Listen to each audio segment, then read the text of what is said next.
not just my amazing people, Bren's amazing people too. We're streaming today, and everyone just got jumped into an ad. Oh, no. I was like, triumphant return, and then ad time. Ad time. Ad time. But hello, everyone. I am your Shadow VTuber Spells. I am here with the lovely, the fantastic, the absolutely wonderful Bren. And Bren can go ahead and tell us what we're doing today, because it's Bren's idea. Hi, for those of you who don't know me, I will hydrate in just a second. Thank you, Sam. But for those of you who may not know me over on Spell's side, I am the Scribble Scribe, also known as Bren. I go by they, them pronouns. I'm a variety streamer over on Twitch.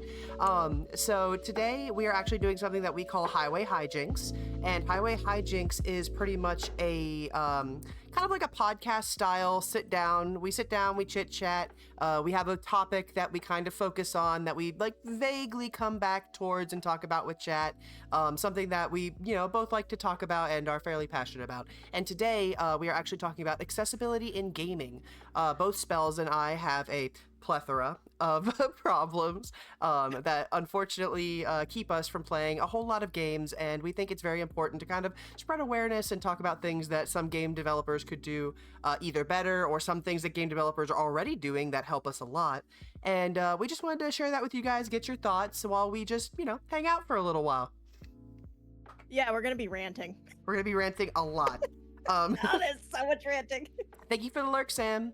Also, yes, I will hydrate. Hold on. I took that hydrate while you were doing your spiel.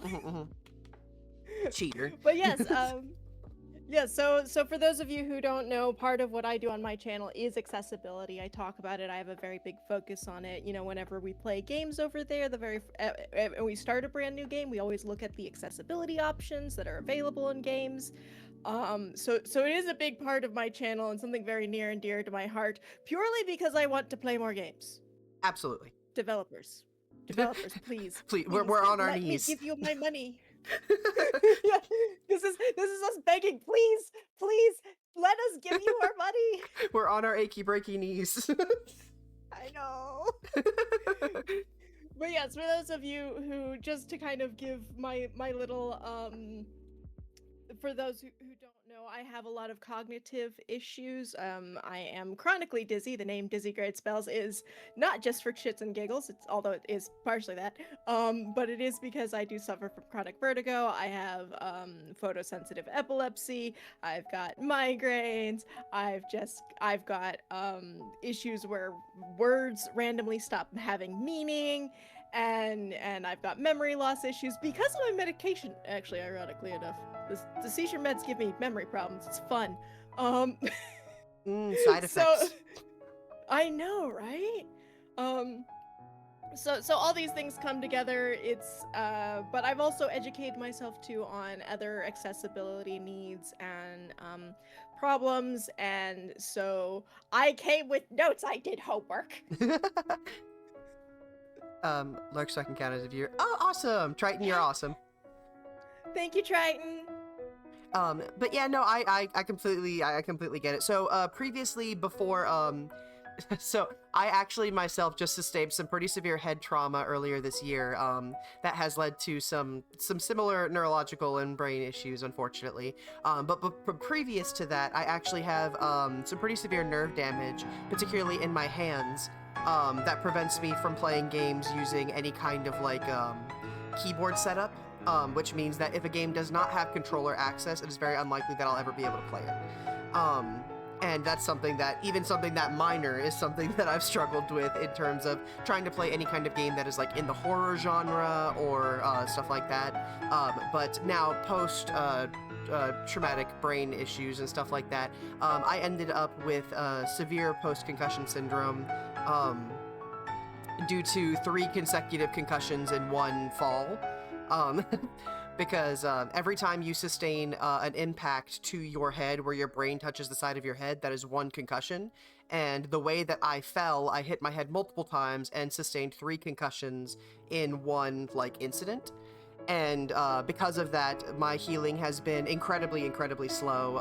I have severe motion sickness and vertigo, and I have a lot of oh, what's the word? Oh, my brain. Yeah, no, we were just talking about that. My brain. There's a word for it. Fatigue. No,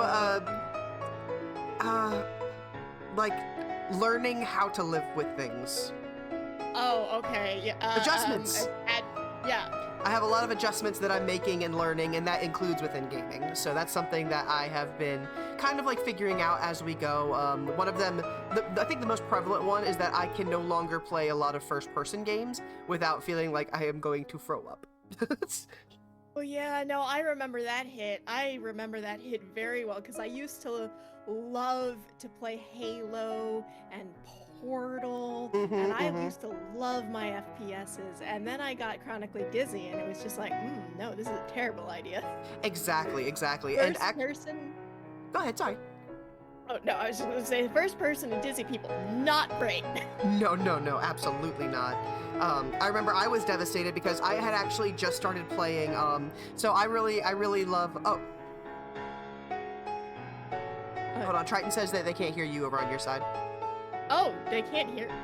Oh, I've been muted this whole fucking time. And my music is a bit loud. Okay. Can people hear me now? Can people hear me now? Not the whole time. Okay, so somehow I got like muted temporarily, and I don't quite know how that happened. Did you have a hotkey? Or, I mean, maybe. I don't know. That's the problem. Is I'm so hotkeyed all over the place that whenever I try to do something, it like accidentally hits it. Okay, yes, I can hear you now. All right. I have no idea how long I've been muted, but I hope it hasn't been that long. God, I hate mystery hotkeys that mute. I know, right? Thank you, Triton. The thing is I'm pretty sure I unhotkeyed it, but for some reason it got re-hotkeyed. So, yeah, I know, it's weird. I wonder if it's considered not doing that. That'd be awesome, actually. I know. That'd be great. That'd be fantabulous. Oh, goodness gravy. Oh, there is one particular game though that I wanted to talk about because I was like super excited to hear about it. So happy livings, hope all is well and not aching. I'm not super achy, thank you, Spike. Hi, Spike. That's my youngest sibling. Oh, nice! Yes. Hey! Spike is a scribble sibling. Okay. So, wait, where does that put me then? Because does that make Spike my uncle? Gender neutral uncle? Yes. Okay. All right. Hi, uncle. I'm a VTuber child. Yes, Spike, if you don't know, this is dizzygradespells. I talk about spells a lot, so you guys probably are at least familiar with the name. But, Spells was one of the first VTuber models that, like, I ever made when I was first starting out. And, I absolutely, like, I love Spells design. I love their content. They're a very supportive, energetic, and just overall uplifting being, and you guys should definitely go check them out. Hi, Cheeseheart. We have someone, by the way, everyone who's on Twitch, you're also on YouTube. Say hello to YouTube. Cheeseheart just said hi on YouTube. Hello. Hello. But yes, no, I have also talked about Bren a lot under various different names over the years. Because somebody keeps rebranding on us. But the envy of many names. Yes, the envy of many names. But yes, Bren has done like half of my art, has done both of my models. I am the can shadow that I am today, thanks to Bren. Hello, friend. Brennan, yeah, mentioned spells a lot. They're very comfy looking with the PNG right now. Oh, thank you. As you should, Spike. As you should.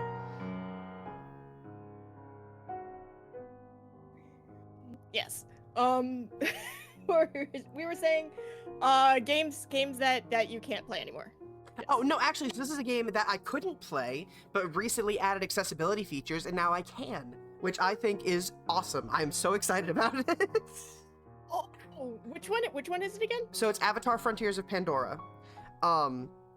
So I am really big into Avatar Blue People Avatar. I'm actually been to both avatars. Oh, yes. But Blue People Avatar, I feel like has it's a little bit of a smaller community by comparison, especially like within fandom spaces. I personally, I want to preface this. I don't care about the plot of the movies at all whatsoever. However, the world building, I absolutely love bioluminescent forests and bioluminescent like settings and stuff like that. And then you have the aliens, and then you have the character like creation aspect of things. I was like, oh, giant blue people, say less, give me that. But I pretty much ignore everything else. Like, but with the recent release of the game, I had the option to do exactly that, where you got to like follow along to the actual like environment itself, and you're learning about the wildlife and the various clans that are within the setting and stuff like that, which I was super excited for, by comparison to the films, which focus mainly on the human aspect of things, which I was not as interested in. So when the game came out, Avatar: Frontiers of Pandora, I was super excited, and when I started playing it, it wasn't a problem. But then obviously I got brain trauma, and the game is only in first person. Whenever your character gets wounded, you have ringing in your ears. You have persistent tinnitus. And like there's a handful of other like little flashy things and stuff like that. You can be flashbanged within the game and stuff like that by enemies. Oh, that's no fun. Yeah, so like when I got my injury and everything like that, I tried to revisit the game because obviously I had a lot of free time in my hands while I was healing. And they very much encourage you to kind of like push your boundaries a couple months into recovery and try and see what you can handle. Right. So I tried to revisit the game, and it was not a good experience. It was very no bueno. Yeah, I've definitely had that pain as well. I think one of the more memorable ones for me was Shadow of the Colossus. I love Shadow of the Colossus, but I never finished doing the time trials. I'd gotten through like 10 of them or something like that, and I was doing all of these time travels. Oh, thank you for the follow, Squid. Hi, Squid. Much appreciated. Yes, but I was just like, I loved it, and then I decided to go back and play it after I gotten sick and stuff, and most of Shadow of the Colossus is fine. I can get through 90% of the game just fine, right up until the final boss. The final Colossi you fight in a freaking thunderstorm. Oh no. With lightning, I'm guessing? With lightning. Yeah. With lightning. The whole thing with Malice is one giant thunderstorm. And it's like, no, why? I love this game. Let me finish it, please. That's so unfortunate. No, especially if you got all the way up to that point. Mm-hmm. And you can't get the Queen's sword unless you do all the time trials. Oh, of course. So yeah, so like imagine just trying to time trial that. There's like 2 timers going on. There's a timer that you need to hit in order to get the sword, and then there's the timer your body's setting where it's going to just hit that reset button real hard. Hey, Lost Guard! Hi, I'm new. You are not new, Lost Guard. That's gotta be so frustrating. Thankfully, as a dev who never finishes a project. Yeah, Triton, I have a very important question for you, Triton. Do you develop video games? Are you a game dev? Because if you are, I have resources for you. Cause I tried to. Well, would you like the resources? I got a very dark light type person, so I don't have much of a bright time. Any flashbangs or just bright white loading screens could just be a solid minute. So I'm just panicking while seeing God before I realize I'm hitting a plant.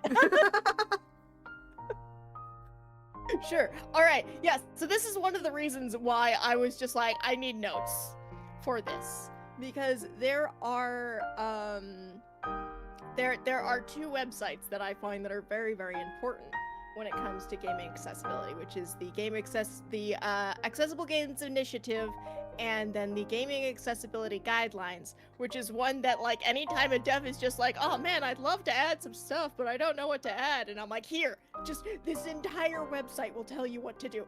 Have fun with it. I'm begging you. Just Let's go. No, Hi, bye. car scares me. Hi. But yeah, that's why I was just like, Bren, I'm gonna do some homework for this, just in case it came up. Absolutely. I wanted to have this this website just ready to go. We can go for whatever we want with that. Don't lick me. You don't know where that's been. Don't lick links. Yeah, don't lick link. Well, okay, wait, no, hang on a minute. No, Which no, one? spells.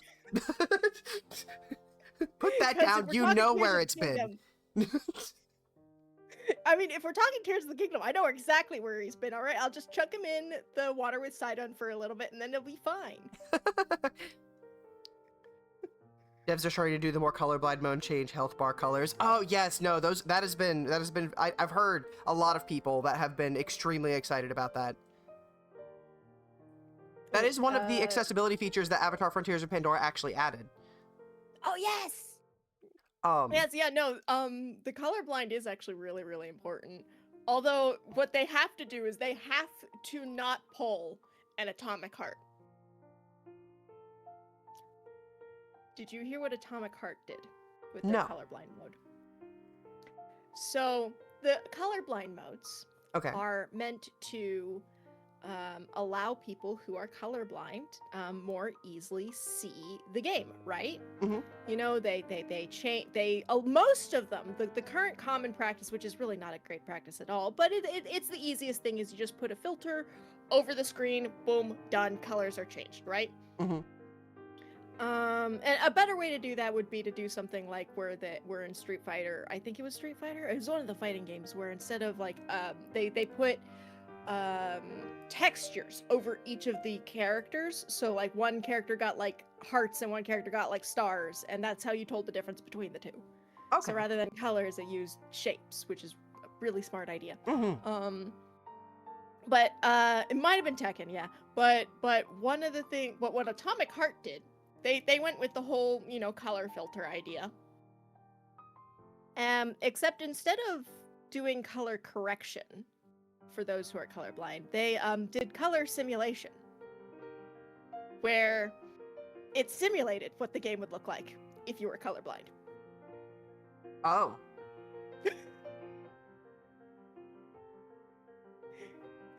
So it didn't fix anything. It just made everything worse. So if you I don't understand. It's not the only one. I'm picking on Atomic Heart because it's the only one I know by name, but it's not the only game to have done this. There are so many that just like straight up simulate colorblindness instead of actually correcting for colorblindness. Mm-hmm, mm-hmm. I'm not putting my pants on. Y'all can't stop me. Congratulations, Azure. That twink is going in my mouth, Brent. Don't put Link in your mouth, Triton. Again, it depends on which one. It took long enough for accessibility in video games to be important to devs. It absolutely did. Oh my god. It really, really did. It's still like not something that's all that important, especially in Nintendo. Despite being one of the founders of the Accessible Games Initiative, they're really, really, really bad when it comes to accessibility. Changing all 3D textures via while anything else seems hella hard. It does seem challenging. Yeah. Instead, you just overlay a whole bump map, grayscale. Yeah. I mean, that is the thing, is that designing for accessibility is very difficult, and a lot of the times you have to go into your game knowing you're adding these accessibility features and getting these things built in from the ground up, because you can't, like, a lot of them trying to add in post hoc or later in development is going to be a giant pain or just straight up impossible. So you have to, so some of them you can do. Some of them you can do just fine, but others it's like it needs to be built in. Yeah, so it's like you have to be thinking about us, please. We're begging you. Yes, yes. And here's the thing though, is that one, being disabled is the only minority community that you can join at any time. You know what? You're not wrong. It's a promise. anyone who lives long enough will join the disabled community either temporarily or permanently. And interestingly enough, Nintendo's very own Sakurai discovered this. Oh, okay. Yeah, during the course of developing the new Kirby Air Ride game, he broke his hand. Oh, goodness. Or did something to his hand. Yeah, so he could only play one-handed. And surprise, surprise, Kirby is the very first Nintendo game to have its own accessibility menu. Twinkies, what are we doing? We're talking about accessibility in video games for people who are disabled or have issues with a lot of like things within the gaming industry, how we can improve them, and how mayhaps we have our grievances with them. Yes, yes. The other surprising though stat is this comes directly from the World Health Organization. How much of the world's population would you guess is disabled?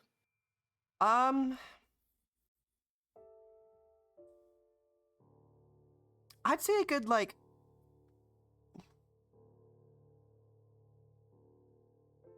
I'm thinking like 40s. 40%? I feel like it's more than I think it should be. So I was aiming for a little higher. No, it's 16%. 16. Okay. Yeah. But I mean that's 16% of the world population. That's still like yeah, that's not a small number. People. No, that's not a small number at all. But yeah, it fluctuates from 16 to 20. It's currently at 16. But yeah, that's the other reason why you should design for disability is because, you know, that's a decent chunk of people. Yes. It's a very big market.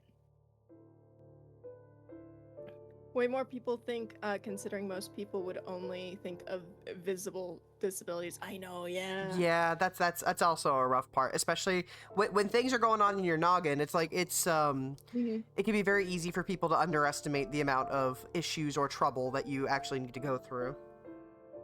Yeah, I mean that's one of the reasons why I have a cane is that because I'm chronically dizzy, people think and part of that too is it also affects my speech as well. So sometimes I'll like stutter and slur my words, which makes me look horrifically drunk. So I have had the cops called on me for being drunk in public. So I got a cane just to make people stop calling the cops on me. Oh goodness gracious. Because although ironically that's also given me a permanent broken leg according to everybody I meet. Like for some reason people just like now see me with a broken leg despite not having a cast, but I'll like have people be like, "Oh, when's the cast coming off?" And I'm like, "What cast?" Spoiler alert, no. Chronic vertigo sounds like a rough time. Yeah, you know, it really does spin my head around a little bit. Join or else. I don't know, you'll join at some point. I've never been drunk in public. Oh, wait, there is Izzy. No, I've never actually been drunk. I've just never been drunk, period. 4 spinsy winsies. It sounds up there for a bad time. Absolutely. Oh, it does not sound pleasant. Yeah. No, it's not fun. It's like, I live on a roller coaster. And, I never know which way is up. I used to play this fun game in college where people were like, which way is up? And I would just point somewhere and, like, where it would be, but, you know, it's definitely not the correct location. This is where it would be currently. Is it right? That's, I mean, neither here nor there, but... No. Although I also learned something interesting. So like speaking of video games, right? Going back to video games and dizziness. I learned that sound can actually make vertigo worse. Yes. And it can cause motion sickness. And the reason why I learned this is actually thanks to Power Wash Simulator 2. Oh no! What did they do? Oh yeah. No, apparently, so Power Wash Simulator 2, one of the things that they added is stereo sound, where like you can hear the water as it moves across the screen, And that sets all the dizzy off. Oh, good. Yeah, no, I can imagine. Yeah, I didn't know this at first because I just auto-turned the sound off so that I could listen to, like, you know, music or videos or movies or whatever while I was playing it, because, you know, Power Wash Simulator and 2 are both my, like, just idle games. Mm-hmm. Oh, so I didn't know this at first. And when I turned the sound on, and all of a sudden I got super dizzy, it's like, oh god, I'm gonna be sick. But yeah. Oh gosh. Honestly, it's like, so it's one thing for someone to like warn you about it or like see it in like the warnings of the game and stuff like that. It is completely different to have to find it out like in the raw while you're actively playing. It's honestly just like the worst experience. Yeah, yeah. So Brent, if you decide to play Power Wash Simulator 2, just turn the water sounds off. Yeah, I'm just gonna mute the game, listen to different soundtrack. Yeah. I mean, you don't have to mute the whole game. Just mute the water sounds. The other sounds are fine. Okay. Yeah, yeah. So it's and it's not in Power Wash Simulator 1. Fine. This is an issue only in 2. Oh, okay. Yeah.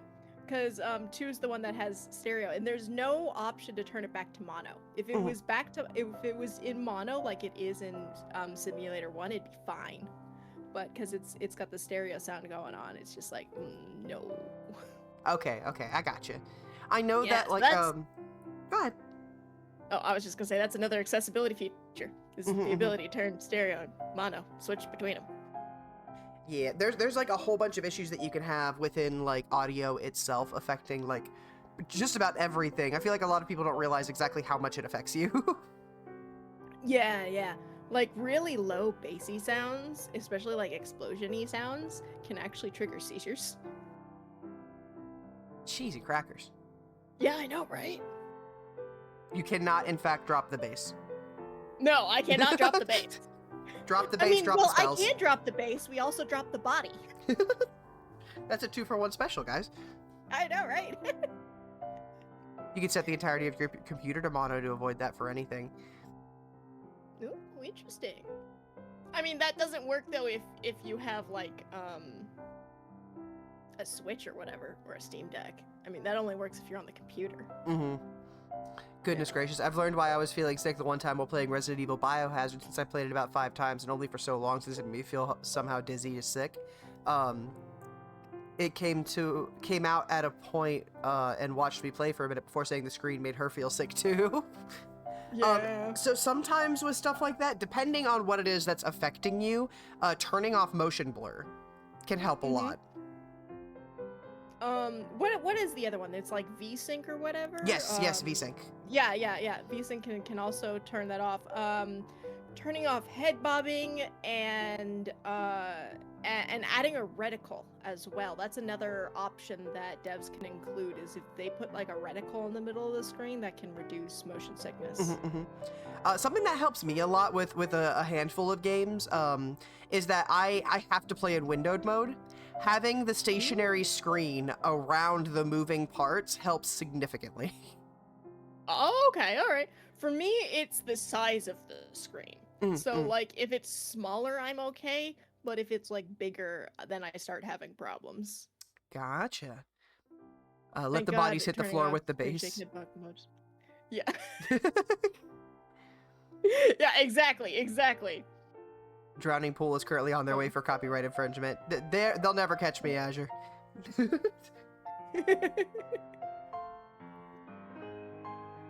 Goodness gracious. Yeah, there's stuff like that. Honestly, when it comes to accessibility, the more options you can give a player, the better. Like, have you ever played Monster Hunter Worlds? Yes. Because I love to point at. Yeah. Have you ever looked at? Well, interestingly enough, their accessibility menu is actually really, really tiny. Because what the accessibility menu does it just turns on presets. And so if you have like vision presets, it's like, oh, this one. And if it's cognitive, it's like, oh, this one. So it has a couple different recommendations in the accessibility menu. But then if you go look at the rest of everything, there's 1.5 billion different settings that you can turn on and off as you please. Oh. And yeah, so like the photosensitivity one is actually pretty good because so this is one of the issues with photosensitivity, right? Mhm. Is that so many games use flashing effects nowadays Yep. that like the tag photosensitivity means it's meaningless. It means nothing. Mm-hmm. Because everything flashes nowadays, and so they'll just be like, "Oh, this might be sensitive for some flashing views." It's like, yeah, no kidding, you and everybody else. So, but the new Monster Hunter game, Monster Hunter, Wilds, was it? Yeah. Worlds and what Wilds. they did, yeah, whatever the new one is. Wilds. They're Wilds. Okay, yeah. So Wilds, what they did is they included, they were really restrained in their particle effects. There are particle effects, there's just not a whole lot of them, and when they do appear on screen, they're tiny. They're tiny. Okay. And part of that is because if you've got like 3 people on screen, all of them doing their own flashy thing, it adds up, right? So you've got the monster doing a little bit of flashing, you've got your character doing a little bit of flashing, you've got then 3 other characters doing a little bit of flashing, and that creates a whole flashy fireworks effects. But you can turn off the flashes of all the other players and the monsters, so it's like just you. Mhm. And because it's so restrained, it's actually doesn't bother my photosensitivity. That's awesome, actually. Yeah, right? Although it is really super funny to watch the other characters like go to wail on the monster and they'll be like a foot away and there's no flash. It's like, I promise he's doing something. Yeah, they're doing something. Thank God turning off screen shake, head bob, and motion blur is becoming more common. Absolutely. Oh, yes. Yep, you guys do have an incoming ad break on my end in about a minute. Yeah, I'm sure the ad break will happen at some point. Yours already happened. On my end, too. Yeah. Biohazard is horrible with motion, considering all the wild motions you go through as a character within the game. Yeah. Lots of wild motions. Which that's one of the things where that is an accessibility consideration you have to have going in. Like if your character is going to be moving around a butt ton, like deciding whether or not the camera tracks the character or just pulls out. That is a ground level decision. Yep. So you need to know if you're going to be accessible for that going into the game or not. Yeah. Oh, yes. So, I talked about it a little bit earlier, but some of the accessibility features that were added to Avatar: Frontiers of Pandora, and why, like, the reason that it hit me as hard as it did is like so early, like earlier on, like I was saying in the game, you have the flashbangs, you have the tinnitus ring, you have the first person perspective, all of these things that were like really, really bad for brain trauma, Bren. But, and I'm talking about, it was very, very recent. Additions were made. You can turn off the tinnitus. You can turn off the flashbang. It has a third-person mode now. Yeah! I was so excited. You have no idea. Like, I feel like sometimes they don't realize exactly what it means to us to be able to play our favorite games again, especially when you have instances where you didn't always have these issues. So it means some media could truly be lost to you, you know? Yeah. I just remember, because my fiance Shepherd, she's actually the one, because she plays as well, and she knows how, like, really heartbroken I was over not being able to play it again. And she was like, we just got a really big patch, and I was like, oh, that's cool, but I was like, kind of like, oh, man. And she was like, no, they entered a third-person mode, and I was like, say psych right now. Yeah! I was like, please work. I had my fingers crossed. I had everything crossed. Because, like, since I was also really happy about the tinnitus because I have tinnitus already. I have constant ringing. So, like, I was like, I really don't want to double down on that if we can avoid it. Like, Right. Oh, thank you for the hydrate. Hydration. What are you hydrating with? You just got water? Yeah, I just got water. Yeah. Sip of your sip stuff. I remember one of the big hits for me was actually while I was playing. So, have you ever played Tunic? Tunic. I have not. The name sounds familiar, but I haven't heard it. I haven't played it. It was an indie darling a couple years back when it launched. Unfortunately, you will not be able to play it now. It is sadly locked off to you. But it's Zelda. It's basically Zelda meets Dark Souls, kind of. Like it is a really really tough Zelda-like game. You play as a cute little fox in a tunic, and you've got a sword, and That is so the spells enemies coded. are. Yeah, the enemies are really hard. If you go sit at a bonfire, all the enemies respawn. And oh, by the way, you can't read anything. You can't read. Yeah, no, it's in its own language, and like you can even pick up like pages in the game that are from an instruction manual. You know those old school instruction manuals from like the 90s that you would get with games? Mm-hmm. You can collect that, except that's also in a language you cannot read. So the game's main currency is knowledge. Oh. And yeah, so just learning how to play the game, like all the instructions are in a language you cannot read. So you have to just try to kind of poke and prod and figure out not just what's going on, but how to do literally anything. It's this awesome puzzle game. And I got 2/3 of the way into the game where I needed to beat these 3 bosses, and then I could go take on the final boss. And all 3 of those bosses caused a seizure. No. Oh, that's so unfortunate. I know. It was really bad, and I was playing it on stream too, and I just broke down crying. Yeah. No. Yeah. Oh, that would be so frustrating. Yeah, but one of the bosses is the librarian, who you go up on top of this tower, and the whole boss fight, the screen is spinning. One. Just the entire boss fight. Thank you for the follow, Boy Wally. Welcome in.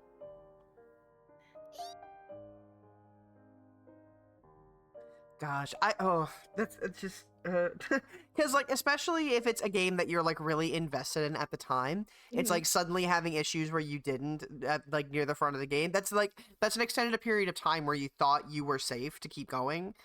Yeah, no, it really does suck. It's so hard.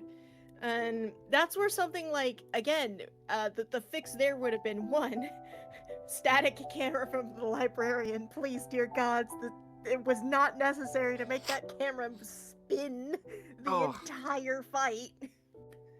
And then just the ability to turn off particle effects. Like, Celeste did that. Celeste is actually really bad. But if you go into the assist mode, it has a photosensitivity box that you can just check, and it works really well. Yeah.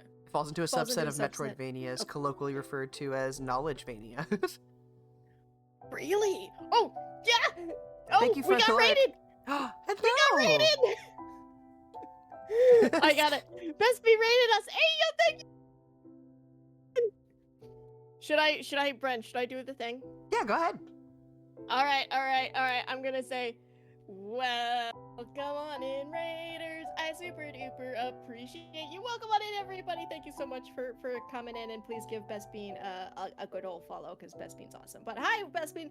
I'm here with Bren, the amazing, wonderful, fantabulous VTuber parent of mine, and we're talking accessibility in video games. Hello. Mostly ranting. Mostly ranting, yeah. It's there's a mixture of good important stuff in there.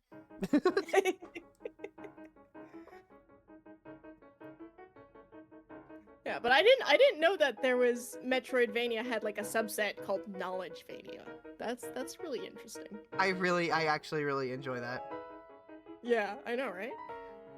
What else is a Knowledgevania, out of curiosity? Would like Sable be considered a Knowledgevania? Because I know that is another one that like very heavily relies on you not knowing anything and having to figure it out.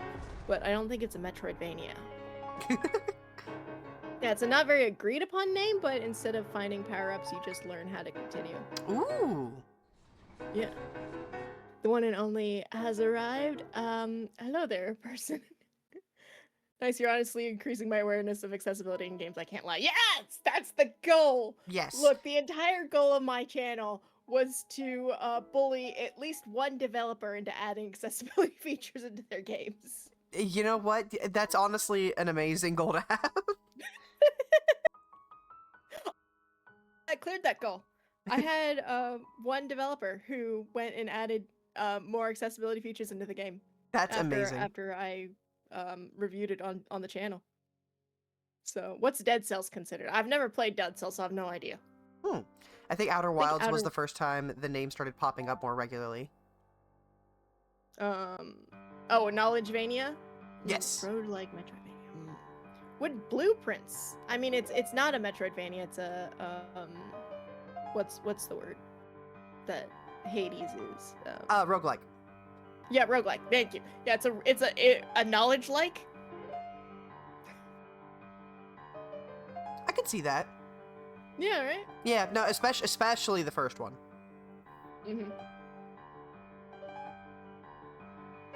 But, yeah, no, have you played Blueprints? Everyone's been, like, I know everyone's been ranting and raving, but... No, yeah, I have not. Like, yeah, I haven't either, but I've just heard that it's supposedly really good, and that it's, again, it does, traffic in that whole part of the game is learning how to play the game. We're not gonna tell you. Traffic?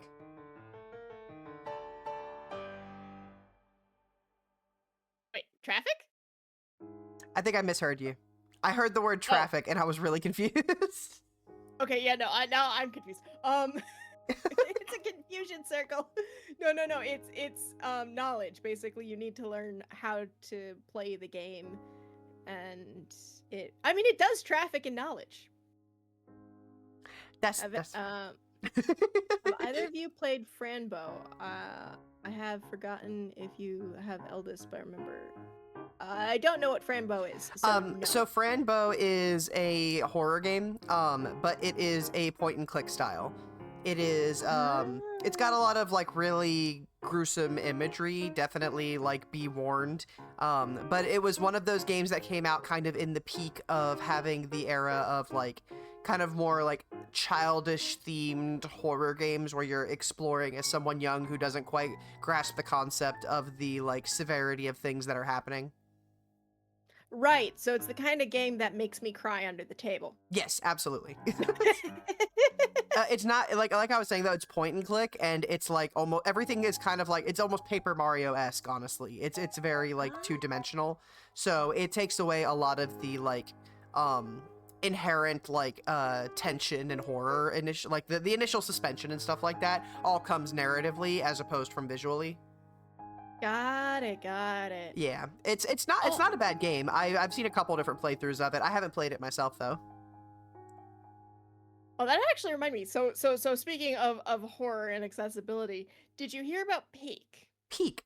I have not. Yeah. Well, do you know what the game is? Yes, I know Peak. Yeah. So, in Peak, basically there are spider enemies, right? Okay. Well, one of the updates, like, Peak needs to give, like, I gotta give so much credit to Peak, because not only is Peak basically just an MVP that came out, like one of those game jam games that they just released into the ether and became super popular. Mm-hmm. But they have been spending multiple updates, not just adding accessibility features, but highlighting the accessibility features in their trailers. That's for awesome. These updates, right? And one of the things that they did was they created an arachnophobia mode where any of the spiders got replaced. However, a lot of the people who have arachnophobia were like, yo, you replace the visuals, but they still sound like spiders. You've still got the scary, spooky spider sounds going on, and that's a problem. And the very next update, they're like, hey, we fixed the scary, spooky spider sounds. What do they sound like now? I don't know. I was about to say, did they just mute them, or...? I'm not sure. I know that there's one game that had an arachnophobia mode where they just replaced it with PNGs of kittens, and the spiders go like they just like mule, and that's adorable. So you'll be like wandering around with like a gun in the wilderness and just hear that means spider nearby. I know that there was one particular game. I don't remember which game off the top of my head. It's been a minute, but that replaced all of their spider fights with like slimes instead. Oh, nice. You can even turn off cannibalism as part of the like accessibility features. Well, that's nice. Yes, you can turn that off. I will say though, I do have to dock. I have to dock peaks and points though, for the accessibility features because they added a photosensitivity mode. Monster Hunter Wilds, Bren. Oh, thank you. So yeah, Monster Hunter Wilds turned their spiders into slimes. Oh, nice, nice. I kind of want to go see what that looks like. What if they just say Bing Bong or both at the same time in the little Bing Bong's tone? Nice. It's just a horde of Bing Bongs descending upon you instead of spiders. Oh, that's terrifying in its own right. But yeah, so one of the things that I do have to dock peek for is their photosensitivity mode doesn't actually work. Aw, man. I know, right? Because I'm not sure what it was meant to do, but if you go into the ice zone, it's at least the last time I checked. Because when it first came out, my friends and I got super excited. It was like, oh, maybe I can finally play the game, and so they checked it for me, and like they went in and they're like, okay, here are the problem areas. Let's go see if this worked. One of the problem areas was the mushroom. Which we couldn't tell if it did anything for the mushroom or not. The mushroom was still bad. But it also, if you're in the ice area and you're freezing, the screen flashes to let you know you're freezing. Oh no. So it's just like, I don't know what the photosensitivity mode was supposed to do, but it ain't doing it. That's just unfortunate. Yeah. The ice zone is so bright. Yeah. I think my friend said that they did notice it had like reduced some of the severity of the colors and whatnot, but that's not photosensitivity. That's not helping. No. If anything, that's color blindness. Like, yeah. But with color blindness, you want to up the contrast, not reduce it. Because that's the other thing that like you have to not only make sure they're like different contrasts, but you also have to make sure they're different hues too, because if you have a like really bright green and a really bright blue, they can look like totally different colors to you, but if someone's like blue-green colorblind, they'll look like the same color if they're the same hue. If they're in the same saturation. I actually had to do a commission for somebody who was blue-green colorblind here recently. Really? It was really interesting because the majority of their design is purple. So when they have a filter they can run things through, so they can show people what things look like to them, like image wise. And they sent me back the commission, and they were like, "See," and it was it was still pretty, but it was all browns, like browns and golds. That's interesting. That is very, very interesting. Yeah. Apparently, it took them a long while before anyone told them their hair wasn't purple. Oh. Because everyone was pointing to purple and be like, "This is purple," and they look in the mirror and they're like, "Yeah, my hair's purple." It is not. No. Oh my gosh. I had one IRL thing where my brother was dating somebody in high school, right? And so I took them both to the rock climbing gym. And this was her first time at a rock climbing gym. So and it was my like 100th. So we were at a wall looking at this path and trying to debate what path she wanted to go up. Yeah. And so I recommended going up the blue path. And she's like, "All right, cool, I'll go up this way." And then I was like, no, that's not where the path leads. You have to follow the tape. And she's like, "Okay, yeah, so I'll go up that way." And I'm like, no, that's the wrong tape. And it matters because we were trying to let her go up an easy route. Yeah. And the tape let you know, like the colors let you know what the difficulty was. So it's just like, okay, you have to go up this way. And she's like, "Yeah, go up that way." I was like, "No." And it started to actually turn heated. We were fighting because I was like saying, "Hey, let's go up the blue route," and then she'd start by thinking like, "All right, so I'll go up this route," and then would switch to a green route. And then it kind of hit me. And I stopped and I pointed to the blue route tape and I pointed to the green route tape and I was like, "All right, this color and this color." And I looked at her and I went, "Are they the same?" And she goes, "Yes." And I went, "No. not even close. You Like- are colorblind, my dear. Yeah, yeah. No, you are super colorblind. And she's like, what? And I was like, you need to go get tested because you are blue-green colorblind. And she went in, and she didn't quite believe me. She actually got a little bit huffy about that one, but then went in and got tested. It was like, yeah, so I'm like super colorblind, it turns out. The things we learn. Yeah, I know, right? It's like it's one of those things that all kids should get tested for, but they don't do the tests in schools and stuff where it'd be really easy to do because that's not the place to find out you're colorblind. Mhm. It's kind of like it's actually the same reason why they don't do sex genome testing in school, is because it's actually really easy to like as an experiment to like have people go in and test if they're XX or XY. Mhm. Except not everyone is XX or XY, Yeah.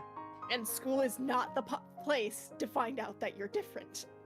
Yeah. Probably should do that somewhere that, like, the safety of your own home kind of thing, you know? Yeah. I actually have a friend who was a quote-unquote XY girl. Oh. Yeah, they're trans, but at the time they hadn't come out as trans, so was still going by she her pronouns. And we were sitting in biology class in college. The professor is going on and on about how XY and XX, like how you can be XXY or XYY, stuff like that. And they just go, yeah, I'm an XY girl.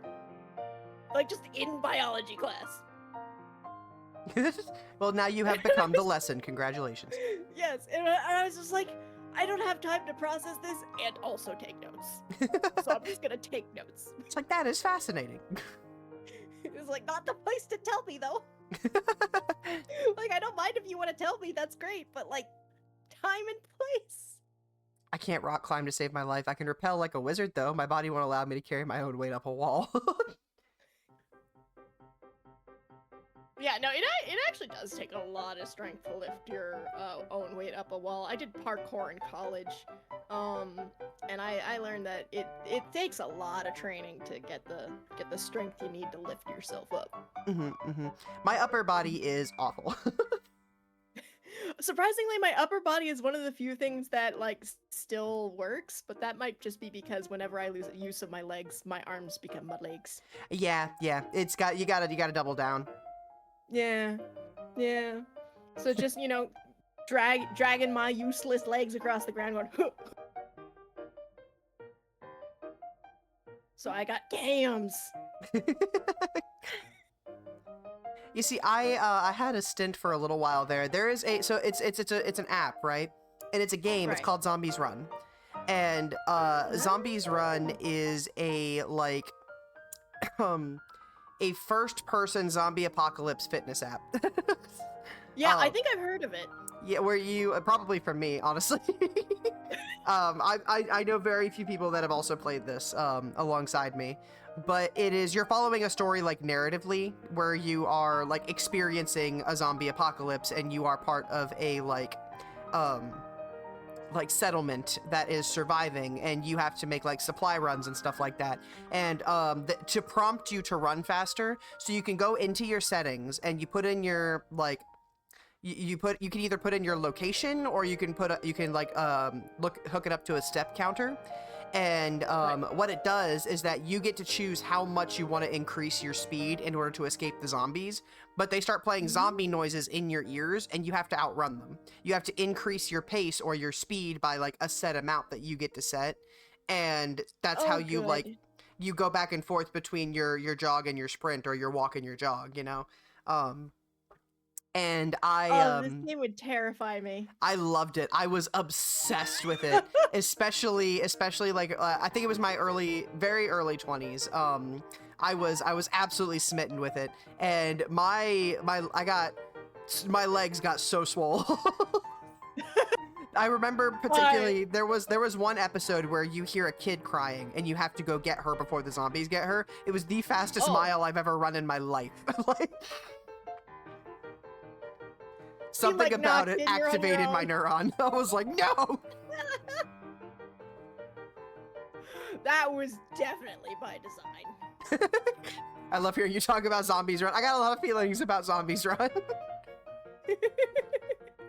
Went once in a while back, but I did not make it further than halfway. Is the Alice in Wonderland music from Kingdom Hearts? Yes, we're listening to Kingdom Hearts covers in the background. Yeah. I'm a little jealous. Bren's got like all the kind of Kingdom Hearts music, and mine's just occasionally Kingdom Hearts. It's all good. Yeah, I will say my kicks are way stronger than my punches in karate. Mm-hmm. Right? My throws were really good in Aikido, but that's because that's all Aikido is. Yeah. Yeah, Aikido is just you were standing on the ground. You were standing. Now you're on the ground. Yeah, I remember. I only remember a little bit of it. I did Taekwondo with my father for a while, but like when your instructor is your dad, you're just kind of trying to survive. Oh no. Yeah, because I mean, like, obviously he wasn't like, there was never like no malice or anything like that. But my father is not the kind of person that like holds back a whole lot. So like even when we were just training and stuff like that, he was running circles around me. Which makes you angrier, which makes you push harder, which is probably why he did it. But I was like, Yeah, listen here, probably. old man. Yeah, no, my Aikido instructor was a little old lady from Japan. She was in her 80s and she kicked my butt. They know what they're 'cause- doing. Yeah, because Aikido is designed for little old ladies. And so she'd just like demonstrate something and she'd be like, all right, class, we're going to learn this. And then I'd be on the ground. Yep. And I just You had come no up idea here. how You're I the got smallest. Demonstrate. Actually, Aikido, the more of a height difference it is, the more you have against your opponent. Yeah, especially if you're throwing, because that momentum. Yeah, right. There was one throw we learned where it's like someone coming to grab you from behind, and you just go into seiza, and like my teacher, my sensei was just like, the more polite you are, the farther they go. Mm-hmm. Because they just launch over your shoulder. Get yeeted, nerd. Yeah, I know. You just drop to the ground, do a bow, and the person goes flying. You're like, and there he goes.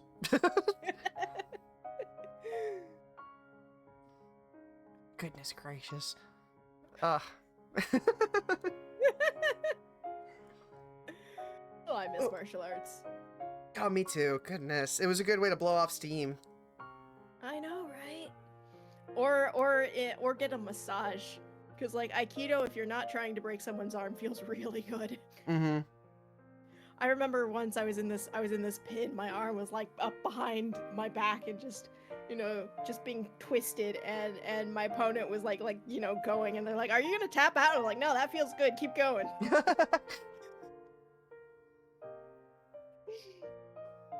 Training got a little ground though. Me and Ozzy did take some jujitsu. Ooh, nice. Gosh, I should really find something like that nearby. Not necessarily like martial arts, but just something to go to and blow off steam, because I just moved back home, and because like, since I guess that's another thing, like in terms of like coping and figuring things out again, like disability wise, is trying to find a place where you can just exist again. Right. So I've got to poke around. It's been a minute. I've been pretty homebound the last couple months. Yeah, I tried taking Tai Chi for a while, and that was actually really, really good, because even though I'm chronically dizzy, like Tai Chi just really works on your sense of balance. So, I may not know where up is, but I can stand on one leg. Yeah, because I mean, it's where all your focus is going. Yeah. The problem though with the Tai Chi classes was that the way the way the fans were in the building, it made the lights flicker. No. So it's like, this is great. This is doing wonders to help me, but I can't make it through a class. I want to do Tai Chi so bad. It's fun. I would recommend it. I have very bendy joints in my shoulders. I was told by my instructor when it feels slightly uncomfortable, I should tap out because for other people, they'd be screaming bloody murder. Oh yeah, no, that's hyper flexibility. That's bad. I have that in my my hips. I'm hyper flexible in my hips. I can just take my leg and throw it over my head. Well, you should probably keep it attached. Yeah. Yeah. Oh, ads for me.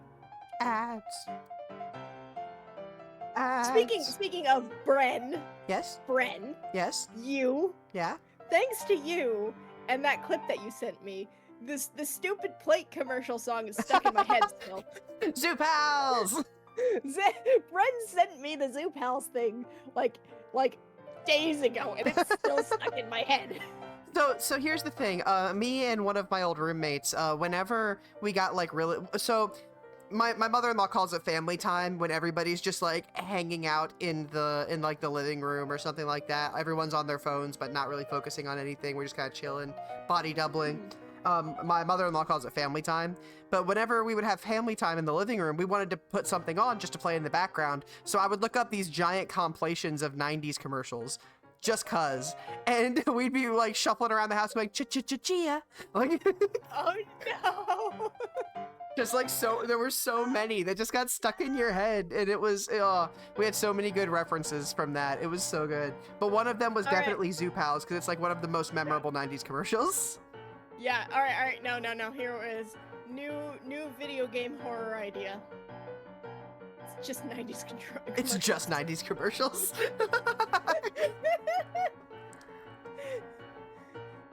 You're stuck in the 90s commercials and you have to try and get out. Make it the Snapples commercials. Those things were so unhinged. I didn't realize how unhinged they were until I went back and watched them again. The Snapple commercials are crazy, dude. Like they are unhinged. Although the one Zelda one where they did all the dancing. Five Gum, yes, the Five Gum commercials. Moon Shoes, yes, Moon Shoes. We had 50 amazing facts from Matthew Santora. Yep. We used to watch that at the house when we were younger, because he just made video compilations of just interesting things to learn. I mean, if you want compilations of interesting things to learn, Casual Geographic is the best way to go. If you have not seen Casual Geographic, do yourselves a favor and go look up Casual Geographic on YouTube or TikTok. Yes, he's amazing. He's so good. I love him so much. I watch so much Casual Geographic. I watch him, and so like, I know both of us had interests in biology, but I believe we had we were right in the Y in the road, the fork in the road, because I wanted to be a marine biologist for a very, very long time. I love marine life. And one of my favorite content creators, second only probably to Casual Geographic, is actually Shark Bites, who is a shark scientist who goes over various like marine life, like social media, like trending videos and content creators and stuff like that, and looks at them like analytically and runs you through what shark behavior actually means and how various situations were actually like how they were depicted versus what was actually happening based off the shark's like body language and actions and things like that. Like I really enjoy watching him. I miss your rabbit holes so bad. Listen. Yeah, I need to say something, Bren. Go ahead. I now understand why you like The Way of Water so much. Listen, no! It's so good that, well, listen, it's actually not that good. The movie's not that good. But the world, no, it's not, the animals, it's amazing. Listen! Yeah, I know! I went and saw the original Avatar 3 times in IMAX because my wildlife biologist heart just went, the animals! Right? Oh, I bet you loved the Viper Wolves. I did, yes. Yeah. They're my favorite. I figured. There was actually, so we should watch this at some point, Spells. There was a content creator that made I think it's almost a 2-hour long video, and it is literally a like like a field guide style video of all of the fauna in Pandora that is available to us from the first and second movies. Oh my gosh, yes. No, we need to Yeah. watch that. Including all of the things from the written books, like all of the written biologist books and studies from the creators and everything like that. Like it's everything he could get his grubby little hands on, and I watch it regularly, I'm not gonna lie. Like it's just really interesting to watch. And there's some animals that didn't make it into the film that I'm very happy didn't make it into the film because they're terrifying. Yeah, no, I know that they got like actual biologists and ecologists to come in and help make the world. And let's be honest, James Cameron just made those movies so that he can fund his Titanic trips. Yep. Well, there was because there's several documentaries and stuff like that that have been released that were also done by James Cameron, and it was so jarring because the other day Shepard and I, we were actually watching a it was a marine wildlife documentary. I don't remember which one off the top of my head, but at one point it just paused and you saw the scientist talking, sitting beside James Cameron, and I was like, what is he doing here? Like, that's because he funds all the research. Like his true love is the ocean. He just makes movies to fund it. It's just it's so good, and like that's very, very prevalent in Way of Water, honestly, because like the animals are so interesting. I know, and like they have such a rich ecology to them. Like you could sit down and just create entire lectures on the ecology of this fake world. Exactly, and honestly, that's what really draws me into it. Like I as somebody who like is invested in like the quote-unquote fandom, I like I say that because I'm a fan of the world, you know. Like I don't care about any of the characters at all. Yeah, no, I'm the same way. As I love the world that he's created. The actual main characters, who needs them? It's like, yeah, it's kind of funny. Like they're kind of funny sometimes. You can have that, but as a whole, it's nothing we haven't seen before plot-wise. Like it's not, for me, it's not quite as like I'm not quite as invested. Well, I will say they did remedy that a lot in the game. The original one is actually quite problematic. Oh, absolutely. Brenna's here for the world building. It's just yeah, like we can strip the blue people, just get rid of anything on two legs in the movies and we're happy. Right? Exactly. Hey, thank you for the follow.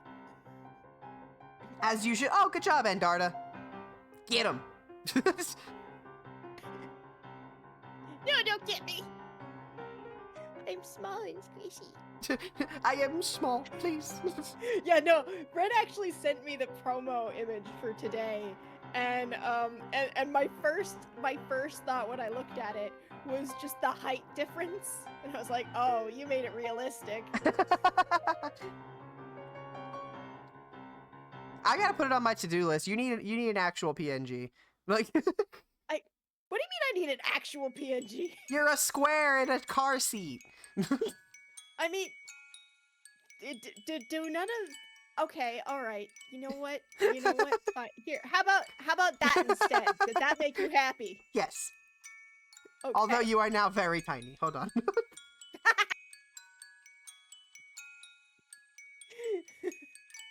I have an actual PNG. I mean, I'm not gonna complain if you want to make me a PNG in your style. Spells like, don't get me wrong. Wait, hold on. Maybe I need to addendum that. Wait, what if you just...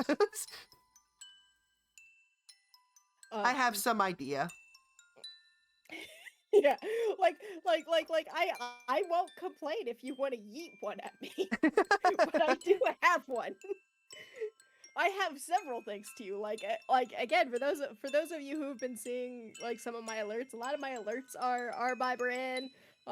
Most of my emotes are by Bran. My avatars by Bran. Like you are just all over my channel. I really enjoy how cartoony your design is. I have a lot of fun drawing it.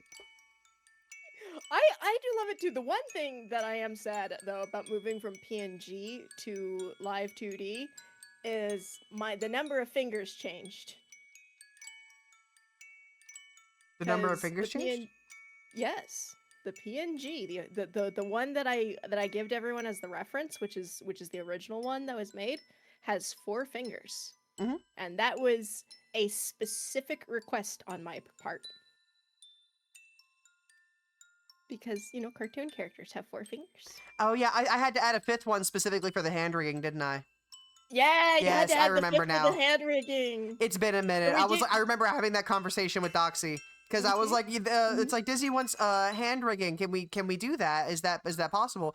And we hashed it out a little bit because Doxy and I were just chit chatting about it, and yeah, no, they were like, I don't know if it'll work right if it only has the 4, and I was like, no. yeah. And so then I was just like, all right, we'll move over to 5 because I kind of like figured that was going to be an issue as well. So like when you brought it up, I was like, yeah, just add the 5th. Don't worry about it. Because this is also the first model you ever hand rigged too. Yes. Or did art for hand rigging. Yes. That was my first attempt at hand rigging art. It was I took a couple notes from it, but I'm not mad at it. I'm very happy with it. I gotta say, I'm very, very happy with it. I got people who come in and who are like, oh, hands! And I'm like, I know. It's like, yeah, I have hands. I can can. The can was like, I can think of better ways to execute it now, but it was such a fun project to tackle with Toxie. I know. I was so happy, like that whole thing, because I was just like, man, wouldn't it be great if I had a canning model? But that'd be so expensive. And you were like, nah, I could do that. $20. Like, yeah, I mean, it's just an extra set of legs. All I had to do was the legs, and then give Doxy a little bunched up coat to pull up. It probably helps that the model's super simple. Yes, it does, definitely. I mean, it was a few of alerts of yours on Bren's VGen that cinched me to approach Bren for a commission. Aw, thank you. I did see that, by the way, and Darda. I've got you on my list. I'm excited to do that one. It's cute. I still remember how I found you. Do you know how I found you? How did you find me? I found you on Twitter. Oh gosh, that feels like a lifetime ago. Hi, Melia. Yeah, no, I was on Twitter. And I saw you put up an ad for 50% off VTuber models. Yes, I was practicing. Half bodies. Yeah, you were practicing. You're like, I'm new to this. I've only made like 2, so I'm putting up half off. And I'm like, I can afford half off. I do. I remember that. I remember you reaching out and I saw the design and I was like, oh, that's cute. and a friendship was born. Thank you for the hydrate, Melia. Sometimes the neurospicy just kind of links, and then you've known someone suddenly for years. Like, I know. It's so bizarre. Y'all can be my emotional support people by non-choice. I'm going through a scary game and not having it. I believe in you. Go. Don't die. Make good choices. Oh, no, we don't do that. No, so that's actually an inside joke within our family because our parents, every time we got on the bus, like every morning we got on the bus for school, our parents would always see us off. They would sit on the front porch. And it was always something one of them had to yell was, have a good day at school, make good choices. That was probably something I needed to be told as a child. Not me. I was so boring. I'm in danger. Yeah, well, no, most of the time I was really boring. It's the part that most does not include that's the problem. Yeah, no, I required being punished once. One entire time in my whole childhood. And you know how they did it, Spells? How? They confiscated my library card. Oh, that's a true punishment right there. That was my punishment. And the punishment was because I was, so like at the time I was unmedicated and undiagnosed, you know? So because, you know, you're younger, you're figuring these things out. You don't know what part's personality and what part is not. Like, yeah. But I remember very distinctly, we had library day. Library day was every Thursday. We would go to the public library. We would check out a couple books. We would come home, and I would consume them. I loved reading, but I didn't realize it was kind of an escapism thing at the time, and I was really, really invested. So I was reading so much that I stopped sleeping, and I stopped eating, and like anything else. I was just reading. I would get home, I would curl up in the little like reading chair that I had in my room. I would turn on my little book light, and that's where I would stay like the entire day. And my mom was like, okay, we're gonna take that for a second. I had a couple of those days where it's like the only thing I did was read. Exactly. It's just that my mom was like, this should not last 2 weeks. Yeah. Yeah, no, again, like some of the shenanigans I got up to. I was a mostly behaved child. I definitely did get punished, but the problem was some of the things that I got away with. Like I snuck into Mexico. Oh goodness. What were you doing in Mexico? I was told not to go to Mexico. Oh, yeah, that'll do it. We went to a ranch and we were told you can't go to that side of the ranch because that's Mexico. Oh. Yeah. So when the adults weren't looking, I took a bunch of other kids and we went to Mexico. So, you know, just some illegal border crossings as a child. Oh, my stream keeps breaking and skipping? Breaking and skipping? In what way? I don't know. It's, apparently my stream has been, is that, well, it looks fine on my phone. Is it stutter?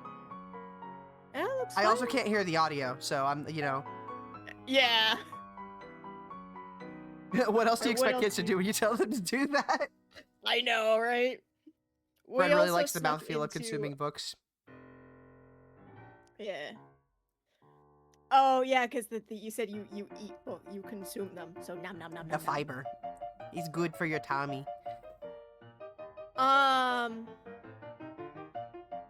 would debate that one. Hey, listen, I know. Don't tell me what I know.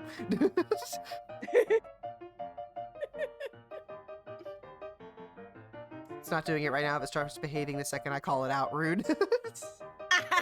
I'm wondering if maybe it's just a connection issue because I mean, as far I'm looking down at my oh my gosh. Whoa, what? Azure, I'm gonna end you. Why would you do that to me? Oh, what happened? 1 second. I can't hear anything. I'm getting rickrolled. This is why I don't have a rickroll on my end because of exactly this. No need to rickroll me. Azure, why would you do that to me? That was so loud in my headphones. I'm gonna fight you. Like Scribble Stream has been fine the whole time, so I don't know. Get jump scared, nerd. I don't know. I hate it here. Aww. I'm wearing my eyes. I'm looking at my stats. It says that my connection is fine. It says that my frame rates are fine. We'll keep an eye on it. Weird. Yeah, we'll keep an eye on it. Yeah, you know, these things happen. Alright, time to steal Dizzy. No, don't do that. Twick is twitching. Yeah, no, Twick is twicking. Twick is twicking? I can't say that. I can't. Twitch is tweaking. There. I said it. I hope I got Spike too. No, Spike's playing a horror game. Don't do that to them. How could you? At 2, Azure? At 2? Very much so. Very, very much so. Goodness gracious. Oh, so I actually had a question pertaining to our topic. So if you had to say something like or if you had to like recommend something, what is like the accessibility feature that you feel like almost no games actually assist with? Like what's one thing that you wish you saw more of? Photosensitivity.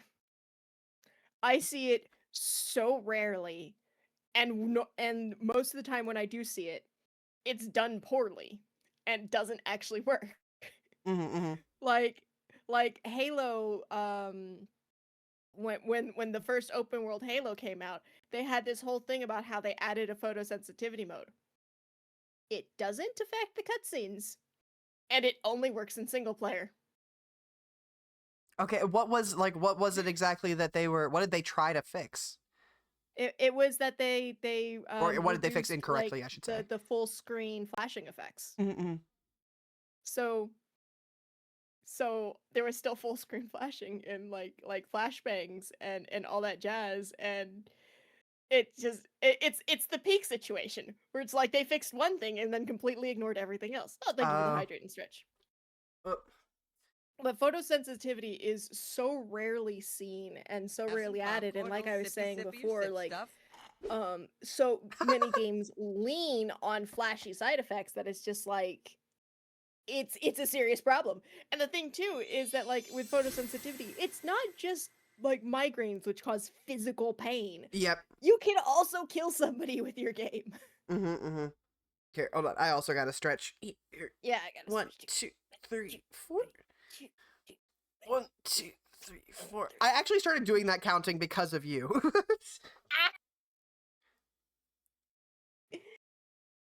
I'm gonna take some hit pats too. Also, I need you to know when they redeem my hydrate, a little watering can shows up and like waters me, but it watered you instead. That's fantastic. So you have been watered. Feel hydrated. Yeah. You want to know where I got the counting thing from? What's that? Cause I don't just say 1 2 3 1 2 3. I say 1 2 3 2 2 3 3 2 3. Oh, is that chorus? Well, actually, I was a harpist, but you know, close enough. Ah, gotcha. See, I was a chorus kid. I wasn't a band kid. Yeah. I did piano for a little while, but my fingies, when I got the nerve damage in my hands, it just wasn't as feasible anymore. Yeah. I'm curious, have you tried any of the accessible controllers? No, I have not had the funds for it. Yeah, that would do it. Yeah. Cause like one of the things that I took notes on was like things that happened over the year and that several new accessible controllers came out. But the big note that I have on them is pricey. Yeah. That's honestly where the majority of issues come in, because while a lot of people wish to service and to help with like disabilities and stuff like that, because there are a lot of things that can contribute and can help, making them affordable is unfortunately something that I feel like is not tackled very often. No, I think that's just a issue of it's still new. Because new technologies are always expensive, and then, you know, as the technology improves and gets better, it gets cheaper and cheaper. So I feel like a lot of that is that there's not enough innovation at this point in time in that sector to bring down the price. Yeah, exactly. And then like it comes to the point where because something is expensive when it's first coming out and everything like that, nobody they have a lack of buyers, which they mistake for a lack of interest, which means they don't further expand on it, and then we're just back to the beginning. Yeah, because surprise, surprise, a lot of people who are disabled can't afford a whole lot of shit. Right? It's almost like they have trouble earning income. Yeah, I know. Also, when I stretch, I stand up and do toe touches, but I'm able to make my fingers go under my feet. I'm bendy. All right, Gumby. Yeah, I can also just touch my toes. I can touch my toes, but if I stand up again too fast, I'm gonna pass out. Oh, yeah. Well, I mean, I can touch my toes and then I just fall over, but... I live here now. Thank you. I'm gonna take a nap right here. Good night.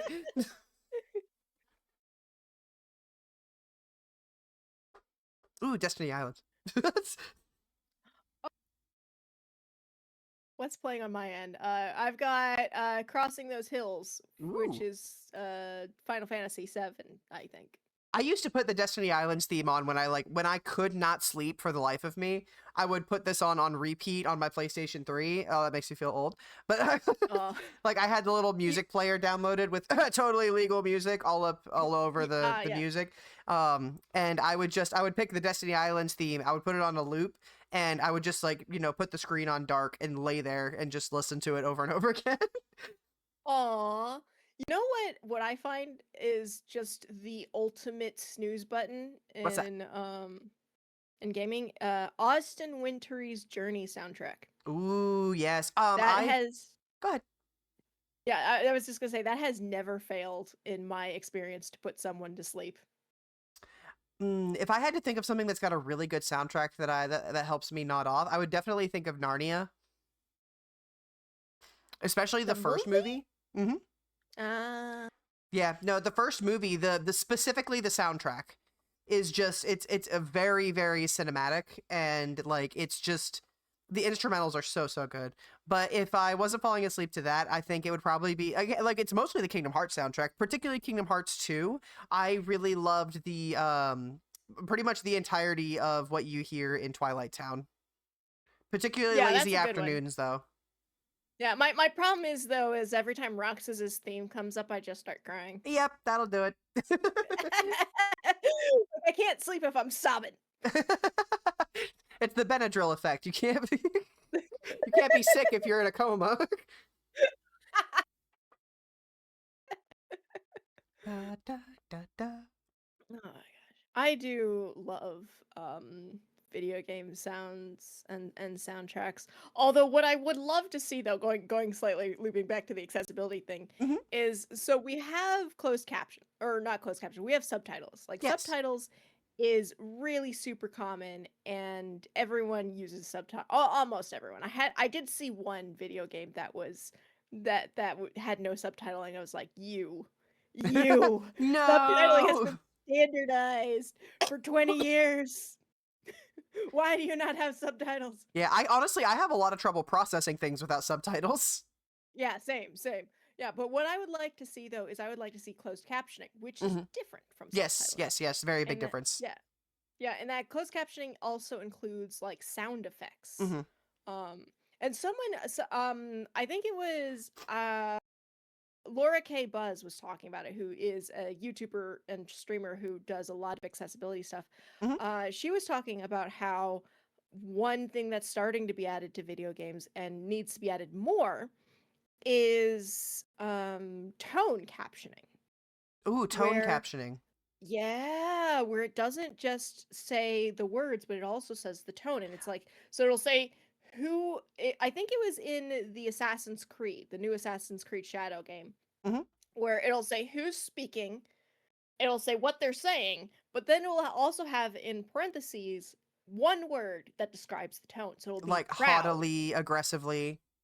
Yeah, proud or scared or that's pretty cool. Stuff like that. Yeah. You ever take 17 Benadryl and start seeing the Hat Man? You are the Hat Man, Nax. Continue. Don't take that many Benadryl. Please don't. Disclaimer: do not take that many Benadryl. I know, like the biologist in me goes, no, please. Actually, it's not the biologist me. It's the part of me that was raised by biochemists. Yeah. Yeah. As you said in parentheses, sexy. Like. I mean, if you're playing Date Everything. Yeah. I know that just makes me think of that one meme where it's like cries in Spanish. Like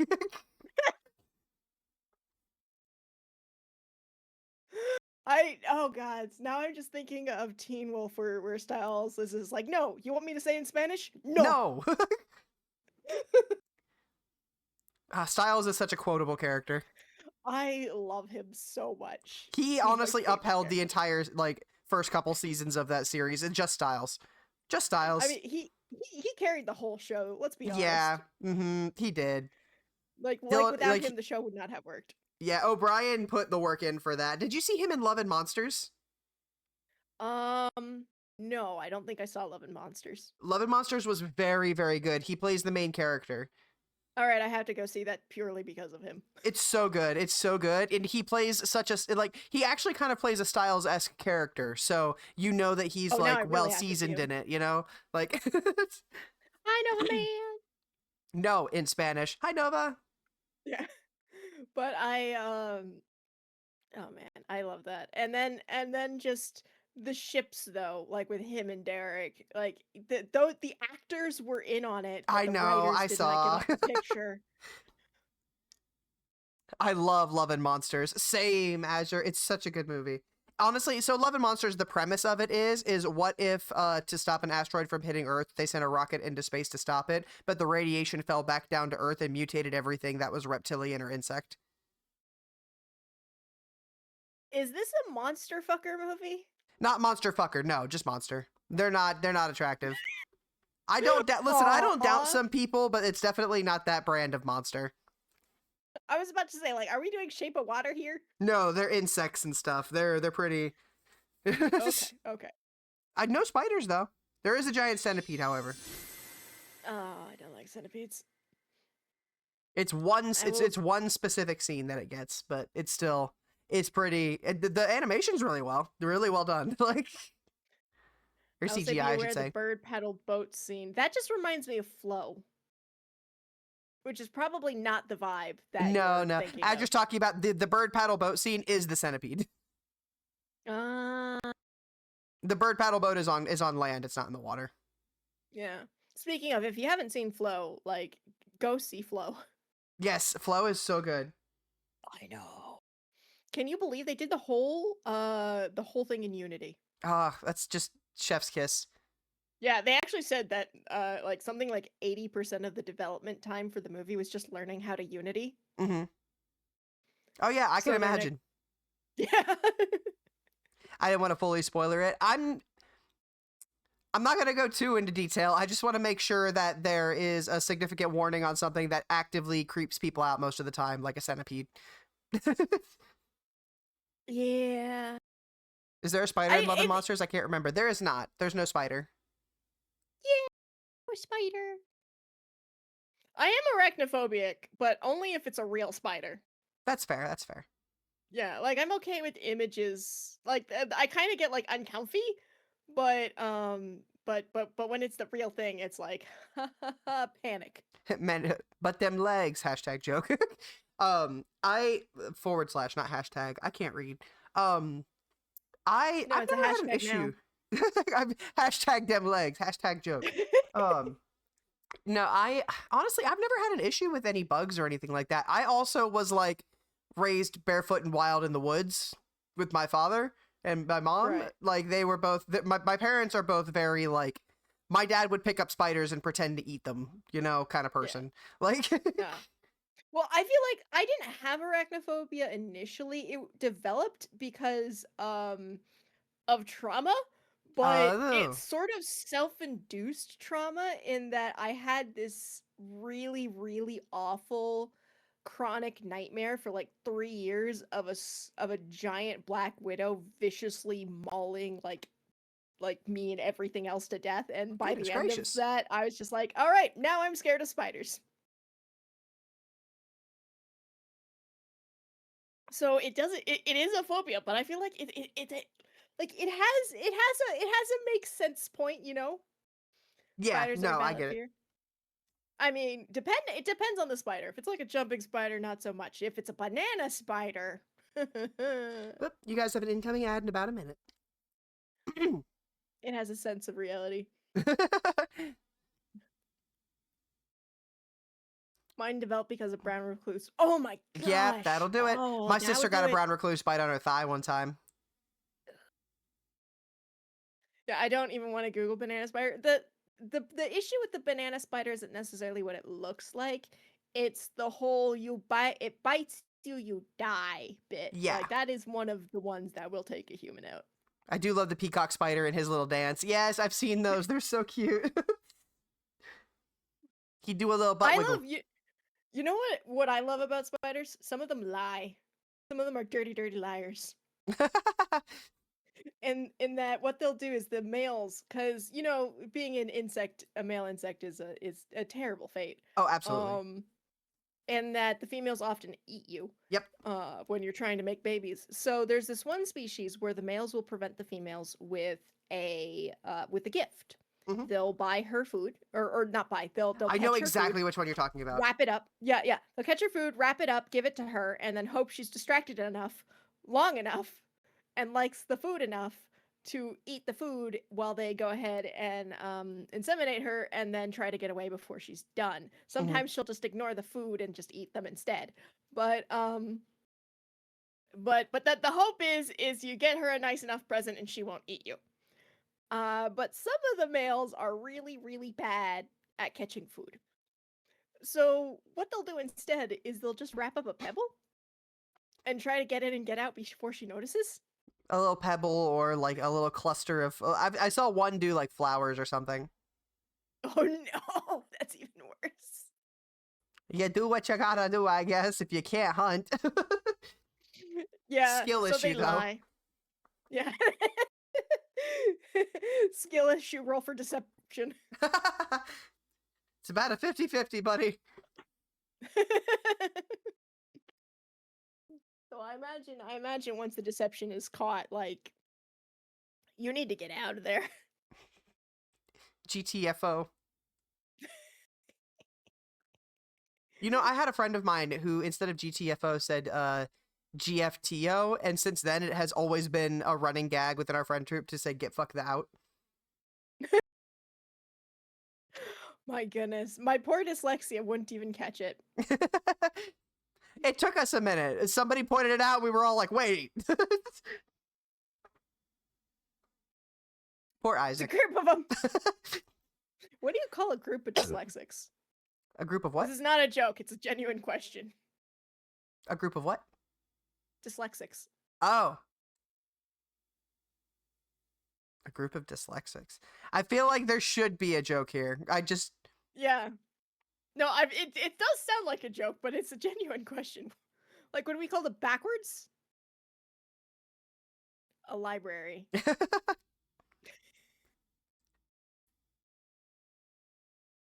A reverse? Hold on. Wait, a scramble. Ooh, that's a good one. Yeah. A Scrabble. A Scrabble. I haven't played Scrabble in a while. I used to really like playing Scrabble. My grandma used to constantly challenge me to Words with Friends, but I stopped playing with her because she's a sore winner. She's a sore loser and a mean winner. Like, a library because it's ironic. Well, that's the thing, though, is that I know a butt ton of dyslexics, including myself, who would love to be in a library. a Boggle. Oh, that's a good one. Ooh, that's a great one. Yeah, I feel like Boggle and Scrabble are good. I like a Scramble too, but that makes me hungry. Eggs. Egg. Egg. Egg. I'm actually not a fan of egg. My dog's allergic. Oh. Yeah. She's actually allergic to anything feathered, which sucks because she loves chicken. It's her favorite. And I Dang. have to be like, no, you can't have that. So she gives us. You should have seen her when we had the turkey for the holidays. She just had the biggest puppy dog eyes. Yeah, please. But what Please. if was for puppies? I was like, no, this would make you violently ill. She's just like, worth it. We finally get to see one of your streams. There's a whole spells here for viewing. There is a whole spells here.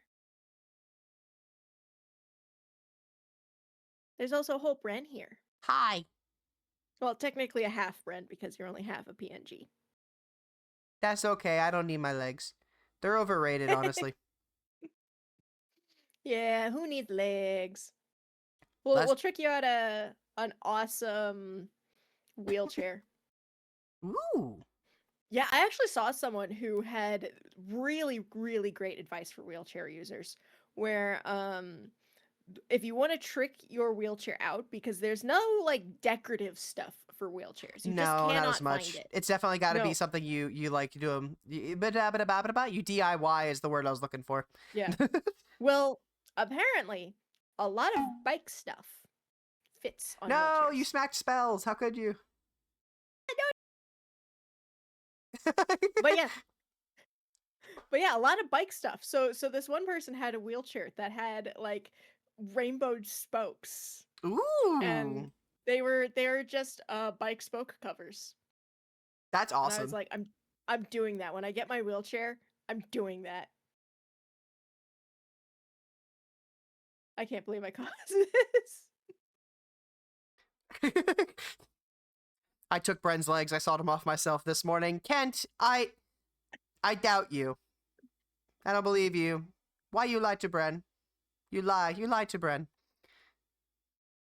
That's not a good thing. Bren is gullible. We can't lie to Bren. Bren will believe it. Listen. I have never lied to you. You've never lied to me in the way that Jack Sparrow never lies to people. It's not the same. Like,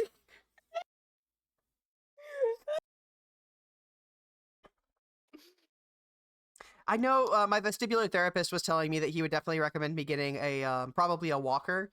But, he originally was thinking a cane, but because of my like the intensity of my dizziness and my height combined, he thought that a walker would probably be better. You know what I have? A rollator. Is that the thing you had me draw? Yes. Yes, It's the one with wheels. Yes. And what's great about it is it comes with its own seat. Yeah, I saw that. You see, my concern is that what if I get dizzy and then you know how you start to go down and you lean forward? Yeah. Pushing it away from me? Right. That is fair. That is fair. That is because I mean they have brakes, but you have to like hold that. Yeah. Yeah. I can see why you'd pick a walker over a something with wheels. Yeah, that's if I get to that point though. At the moment, it's not too bad. At least not while I'm just walking around, as long as I'm not in like trying to walk down the highway or something. Right, right. Did you know if you say green bean slow enough, Azure, I will end you. It'll sound like gullible. No, you can't get me with that. I used to do that to my cousins. Did you know? Did you know I wrote gullible on the ceiling? You did not. You don't know where I live. Here's the thing is when I got to high school and I was doing and I originally went to a public high school and then for various reasons transferred to a private one.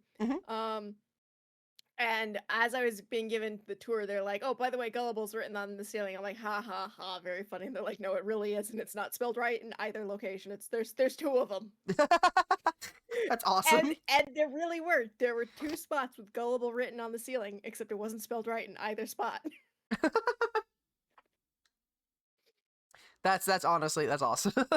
I remember, so I had a particularly gullible cousin. I love you very many. You're never going to watch this, but I'm just letting you know I do love you. So he had this problem, right? Especially when he was younger, he was incredibly gullible.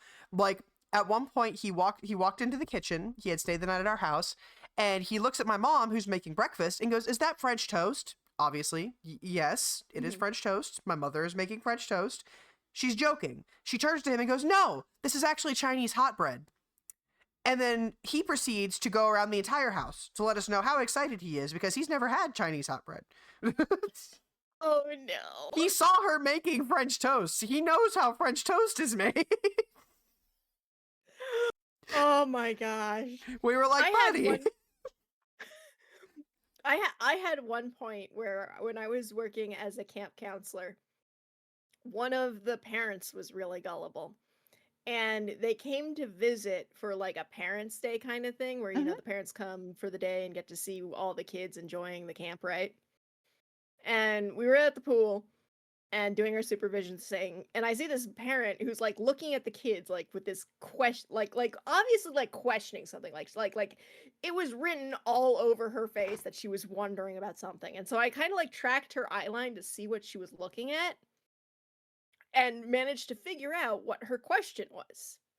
So I went up to her and I just answered her question because I was an awkward child like that. I'm still awkward like that. But I was just like, I figured out her question and I answered it for her. And she startled and she was like, "Oh, how did you know that I was thinking that?" And keep in mind, I'm a camp counselor. That puts me at about like 16, 17 years old. So, being a sassy teenager, I went, I can read minds. Yeah, Yep, yeah, I figured. can read minds. Yeah. And she goes, "I've never met a real psychic before. That's amazing. You have such a powerful gift." And I was like, "Oh shit, she believed me." This is not what I intended. No. And I was just like, I sense that my presence is needed way over there. And I ran away. Please let me get away. I need to run. I got that treatment now. I gaslight everyone all the time. I don't think you needed that treatment to do that, Kent. I've met you. I completely believe you were born with this gift and choose to only use it for evil. That's what the gifts are for, right? That's what I use my gifts for. I drew Kent pregnant. Wait, what? At one point, we had this back and forth, and I made that classic joke where it's like, "Don't bully your artist friends; they can draw you pregnant." And he was like, "No, I'm calling your bluff," and then I did it immediately. Okay. I need to know what the comment was that you made. Like, repeat your comment because I'm not entirely sure I heard it right, but that clarification makes me wonder if I did. I drew Kent pregnant. Okay, that was not what I heard. What did you heard? What did you I hear? heard make What did your you hear? cat pregnant. Oh, no. And I was like, wait, what? Ken said they're telling the truth. That was my profile picture for a while. It was just to be fair, it was just a little stick figure. It wasn't like explicit or anything. It was just a funny little goof because Kent was like, "Do it, you won't," and I was like, "Okay." I mean, here's the thing, though. You absolutely have the skills to do that now. you can absolutely level that up. Well, the thing is that since then I have actually been commissioned to do that to someone else, and it was really funny. But the likeness was surprisingly accurate for a stick figure. Yeah, I think it wasn't bad. I think there was one time in middle school where I was drawing, and it was like the end of the day during the whatever the period was where you're supposed to be doing homework, right? Mhm. And the guy next to me had fallen asleep, so I Oh. just drew him. I drew him snoozing, and then the next day, and like once I was done, and like he woke up, I kind of showed him, and I was like, "Look, I drew you." And, huh, not bad. I was like, "Yeah." And I found out that he was actually sleeping on a test he was supposed to be taking. Oh. And so the next day I was in math class and my teacher saw it. It was like, "Oh, hey, is this guy?" And I was like, "Yeah, it's that guy." And he goes, "When did you draw this?" And I was like, "Yesterday." And I was like, during the homework period. And he was like, "He was supposed to be taking a test for me." And I went, "Oh, well, he was." And he's just like, "If he was taking a test, he was cheating." And I went, and I was like, and in the back of my mind, I'm going like, "Oh shit, I got this guy in trouble." Whoops. So I just kind of looked at the math teacher and I went, "Cheating by sleeping on it?" And the teacher stopped for a minute, thought, and went, "Huh, yeah, I guess he wasn't cheating then." Just sleeping. He was just sleeping. I remember, so like for a little while in high school, I was doing like a lot of anatomy studies and stuff like that. So I had so my asthma's gotten a lot better as I've gotten older, but I had a really really bad asthma when I was younger, and I was exempt from a lot of like gym stuff, and so I would sit on the bleachers, and sometimes I would sketch out some of the kids that were playing basketball or things that they were doing that were in motion to get practice and stuff like that with fluidity and all that. And I remember very distinctly I had to stop, and from that point on I only did character studies and stuff like that on things that I could go find outside of school, because like I remember drawing one particular kid, and then from that point forward, like was within that class I was like constantly accused of having a crush on him, and I was like, "Oh yeah, that's it was so frustrating. I hate teenagers. Oh my gosh, teenagers are the worst." It's like, I'm just trying to learn, because like if I drew someone, usually I would hand off the sketch to them because I just feel like that's fair, you know? Right. But I was like, there you go, and he just made like a really big deal out of it, and I was like, I'm gonna go now. Yeah. It's like that's not a crush. That's just the neurospicy activating. Right? I never talked to him again. Like, I didn't talk to him before that either. I was like, no, the way you were moving, your hair looked neat. That's about all I got for you. I'm gonna go now. Oh my gosh. I was always very frustrated growing up trying to figure out why everybody thought everything I did was like romantically charged, you know? It's like that's something, especially as someone like on the ace spectrum, you know, as you're I like, was about to say that's a very ace statement right yes, exactly. It's like especially because you don't know what ace is for so long, it takes forever to find that part of the community. Yeah. And like when you learn about the ace spectrum and how like a lot of the things that you're doing could be perceived as romantic interest, like it was a wake up call for me. I was like, oh my gosh, is that what this is? I am a fool. Well, no. I'm not a fool, but I was very I didn't know this was an option.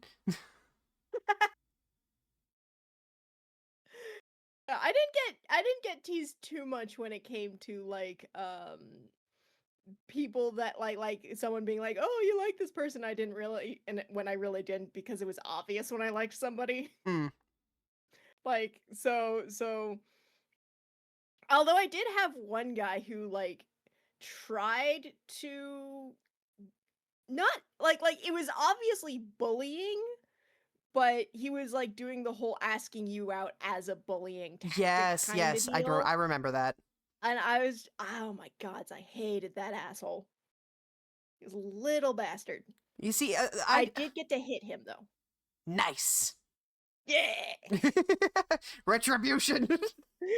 I not several times actually, which is the wild thing because at one point in time he came like we were sitting in gym class waiting for the teacher to come up and he came up and he just grabbed my ponytail and yanked it and went ding Oh, dong. And asshole. I was so surprised though. Like I turned around and I like brought my hand around me to support me on the other side and ended up backhanding him as a result. Good.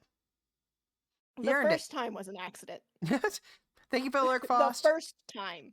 I got him about 5 times. He didn't learn. Goodness.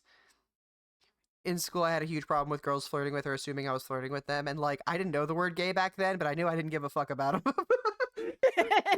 And it was like, there were signs. Oh my gosh. Yeah, no, I definitely struggled with the whole gender thing where I used to be like, I'm a tomboy. Emphasis on the boy. Like, just highlight underscore boy. Then I learned what what genderqueer was, and I went, oh, that makes so much sense. It's like, there it is. That's the one. Yeah, right. It's like just a puzzle piece clicking into place. I know, so, like, especially in high school and stuff like that, it's like, at the beginning, I had, like, it was a little bit rough, because, like, long story short, I actually got bullied out of high school, and I was homeschooled for, like, the next, like, half of my high school, like, experience. Honestly, I didn't really care.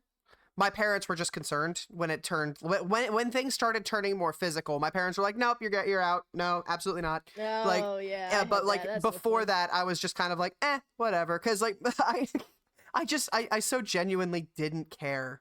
Like, I was like, because, like, the thing is, especially when it came to words and stuff like that, I was just so indifferent. I was like, I don't know you people. I don't care about you people. I got people I care about. You're not it. You're not on the list. I don't care about what you have to say. Like, it was so inherent in me because I definitely got that from my father. But, like, it was just so inherent. I like that attitude. You know, but, like, the thing is that at one point I came home in my gym uniform instead of my normal clothes, and my parents were like, what happened? And I was like, oh, some of the girls in the locker room while we were in class, they excused themselves to go to the bathroom, but instead took all of my the clothes I came to school in. They took all my clothes out of my locker and stuffed the sinks with them and flooded the locker room with them. What rude. And my mom was like, okay, yeah, no, you're not going back to school. I was like, what? She's like, yeah, no, we're going to enroll you. You're going to stay home. I was like, okie dokie. Yeah. But, like, up until that point, it had always just been, like, verbal stuff, and I just didn't care. Like, I never told my parents, I never told really anybody about it, because it didn't really affect me or my, like, sense of self-worth or anything like that, so I didn't really think it was worth mentioning or bringing up all that much. I was just kind of like, they're just kids being stupid. Like... Decent attitude, although you definitely, like, gotta bring that up, though. Kids, if you're being... Actually, I don't know why I'm addressing kids. If you're a child, get out. Yeah, absolutely. The 18-plus streamers, leave. Yeah. But I was only not bullied because I helped most of my grade with homework. That's fair. I will end the bullies. That's valid. That's valid. No, definitely do not. Because, like, the thing is that my place in high school is that I was very protective of my friend group. And I had no problem standing up to people that were being assholes to other people. I just didn't really apply that as much to myself. I didn't, like... It's not that I didn't feel I wasn't worth standing up for. I just felt like they weren't worth standing up to. Yeah. I was like, when you say something good, like, give me some proper insults. The stuff you guys are using are weak sauce. I could get better at a family reunion. Like... That's amazing. Yeah, no, when I transferred schools, because I actually almost died in public school. So, Goodness. yeah. Welcome to the reason I transferred out. It's like, I'm not gonna survive if I stay here. So I went into private school, and the private school had like 200 people. So it had like 200 people, and it was so it was tiny. Yeah. And most of the people in the school were also former like people who had been bullied. Yes. That was like a big driver. There were two camps kids in the school fell into: international students and kids who were bullied. So everyone's just shaking hands like, yep, yeah. So there was a giant no bullying, like anti-bullying sentiment in the school. Yeah. Not run by the teachers, run by the students. Zero tolerance from the students. That's good to see, though.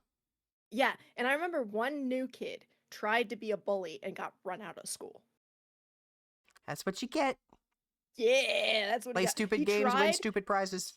Yeah, no, he tried to bully one of the middle schoolers, because there were 3 of them, in the whole middle school.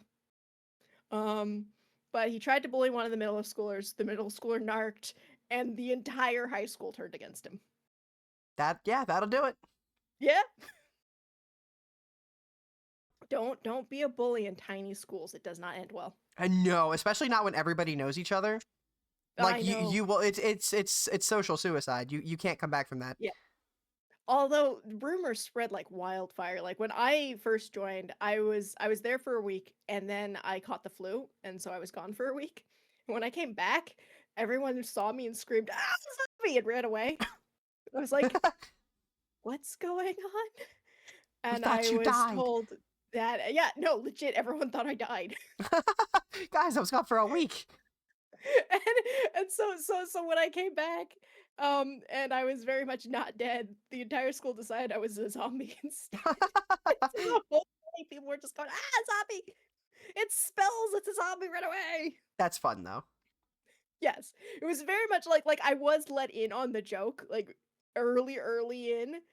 So it was funny though, because the whole school was doing it. Goodness gracious. I didn't really do much in terms of so I did start a literary society in school when I was younger. Aww. Which that was really fun. We were just called Creative Minds, and it was like the work of 3 English teachers and me and a couple friends who just really liked to write. We really liked writing, we really liked reading, so we started like a little mini literary society where we would meet up after school every Wednesday, and we would honestly, me and my friends were just role playing. We were just writing role plays and composition notebooks and continuing stories. But we were writing, and then we would also have, because it was a literary society, not just like a writing club. We would also have like a book for the month that we were all like reading and working on. So it was like a mix of the two. And I had a whole lot of fun with that. It was really entertaining. I tried to start it back up again in high school, but that didn't work out. Especially not when I got transferred out and started homeschooling. Nobody kept up with it. So. Man, I wish I went to school with you. You would have been so much fun to go to school with. And I would have been a terrible influence. Yeah, no, I remember, because like it's not like I never did anything crazy, because I spent the majority of my youth, I went to conventions, I did all kinds of like crazy activities with my family. I just so happened to have 2 parents that were both troublemakers. Both of my parents were very rebellious children. So by the time they had kids, they were just kind of like, okay, yeah, no, just if you want to do anything really cool, let me know, because I probably also want to do it. So I remember part of my childhood was very much like, because like I got my license last in my friend group. And now I can't drive at all after the whole brain trauma incident. But like, I got my license like last, and my friend Paige, she got hers first. And I remember very distinctly going, like shuffling into my parents' room at like 2 or 3 in the morning, and I shook my mom awake like very gently. And I was like, hey, I got my cell phone. I'm gonna go to Denny's with Paige. We're gonna go hang out because we can't sleep. And my mom was like, okay, there's $10 in my purse. Take that. I was like, okay, love you. Bye. Like, like my mom was just very, as long as we knew we had our phones and she knew where we were, she was like, do not make me call the police and them ask me where you are and me tell them I don't know. Like, always make sure I know where you are. That is all that I want. That is awesome. That sounds like a fun mom to have. Yeah, my dad was more along the lines of, if I had woke him up, he was like, okay, I'll get my shoes, I'm hungry. Like, and I did not want that. So, but we would go to we would go to Denny's because Denny's was 24/7 in our town. So we would just sit at the back booth with, again, our little composition notebooks that we were like role playing in, and we would have like a plate of quesadillas or pancake pups or something and just hang out for the night. I think the most memorable like midnight trip to a fast food restaurant I've ever done was I was at Harp Camp, Mhm.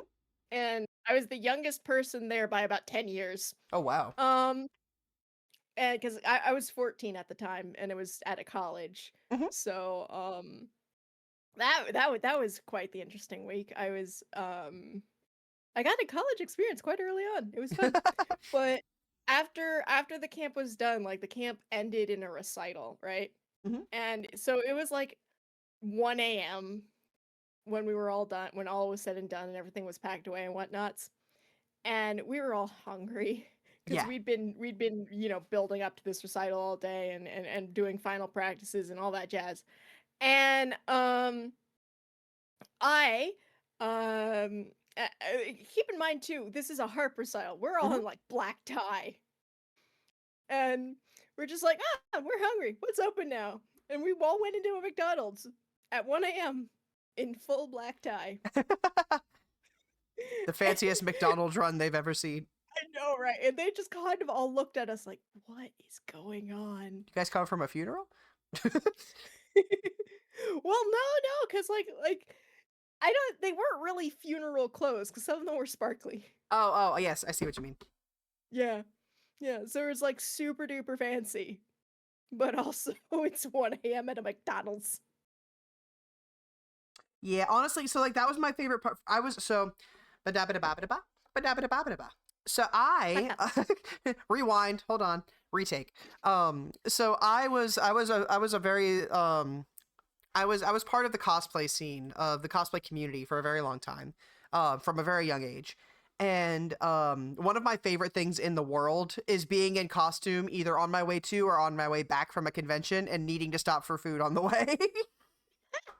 So I have been in a McDonald's, in a Wendy's, in a Denny's, etc., in a Walmart as like friggin' Jack Skellington, as Misa from Death Nice. Note, as Elias from The Ancient Magus Bride. I've been 7 foot tall on giant like stilt shoes for tall cosplays. I've been in like full ball gown gear and stuff like that for formal event for costume balls and stuff like that. Like it's always been it's like one of my favorite things ever to go into just like this unassuming establishment completely decked out. I was definitely one of those weird kids who just really enjoyed dressing up just to go to the mall and wander around for a little while, just because it feels nice to like for someone else to appreciate your effort aside from just you sitting in your room. Right. I was at a convention once and they had moved the convention into this larger location that also doubled as a casino. Mhm. And in there was the Gordon Ramsay restaurant. Ooh. And we all kind of and it wasn't the final day. I think it was Saturday. But Saturday night we're like, all right, we're hungry. And we're all in cosplay. One of us is blue because she's Lapis Lazuli. I'm dressed as the Traveler from Journey, so I'm head to toe covered in fabric. But we're all in various cosplays, right? We're like, all right, we're hungry, and so like, what should we eat? We don't want to go far because we don't want to get lost. We're still, we don't want to get lost and stuff. And then one of them goes, well, there's a restaurant here. And we're like, isn't it the Gordon Ramsay restaurant? And he's like, yeah, but when are we ever gonna have a chance to eat at a Gordon Ramsay restaurant again? Yeah. We all kind of looked at, and we're kind of like, all right, let's do it. And keep in mind, it's been a full day at a con. So you're sweaty, you're tired, your feet hurt. Yeah, we're sweaty, we're tired. We've all forgotten we're in cosplay. You're desensitized. Yeah, we're desensitized. So we decide to go. And the restaurant is at the other end of the convention center, so they're isolated from the anime con going on. Oh no! And poor unsuspecting bastards. Yeah. So we go up to the restaurant because it's inside the center, and in the center, and it's sort of like sectioned off, but you can see like inside of it. There's no real walls or anything. It's just kind of got a low fence. So we walk up, and everyone's dressed super fancy. It's a super fancy place, Mhm. and we're in line, and we kind of look at ourselves, and we're like, maybe they're not gonna seat us. Like, we can try, but there's no way this fancy place seats us. And it's just like, all right, so we'll just like while we're waiting to get refused, where else do we want to go, right? Yeah. So but we were second in line, so the hostess kind of looks at us and goes, "How many?" Was like, "Oh, there's 7," and she's like, "Okay," and seats us. And like I said, everyone's just super fancy, wearing cosplay. We have a blue person with us. Lapis lazuli, head to toe blue skin. Yep. So we're sitting around, we're getting looks. There are looks coming our way, and it's like, oh, they're gonna kick us out. They might have suited us, but they're gonna kick us out. We should be prepared to leave. Like we're like, we'll wait until they kick us out, just to say we were here. But like if they when they kick us out, we're gonna go graciously. Like Mhm. so we go. They get us our waters. We order our food, and then someone extra fancy approaches and goes, "Hello, I'm the manager." And it's like, and that's when like we're all like just start reaching for our bags. Like, all right, this is it. We'll go. And he's just like, "Are you all from that anime convention that's happening?" We're like, "Yes, we are." He goes, "You're all in costumes, dressed as characters, right?" And we're like, "Yep, it's called cosplay. That's what we're doing." He goes, "Do you watch anime too?" And it's like, "Yep, one of us is dressed as an anime character." And he's just like, "I've been watching Full Metal Alchemist with my son, and we just finished it. And we want to know, like, what would you recommend we should watch next?" That's And awesome. so we end up getting like this a whole like recommendations list based off of tastes and stuff like that. Have a really short conversation. He's like, "All right, thanks so much. Your costumes are great, by the way. Have a good meal." That's amazing. I And love that. I know. And we got to eat. We got to eat. We were so shocked that we did not get kicked out. I love stuff like that, honestly, because like I feel like what a lot of people don't realize, especially like because I've met a handful of people. Because sorry, I had like 4 thoughts at once. No, you're okay. I've met a handful of people where because like when you are in the type of spaces that you and I are, right? A lot Mhm. of things kind of get normalized in our brains. Yeah. Where there are things that we're just like, oh yeah, that makes sense. Absolutely. That happens all the time. Obviously, everyone Yeah. knows about this. Everyone does not, in fact, know about this. We're all delusional. Okay? Listen, we've all become we're so engrossed in our own spaces that we forget that a lot of things that we are experiencing are not, in fact, the norm anymore. Like, even if people know about them, they don't necessarily know like all of the details about these things.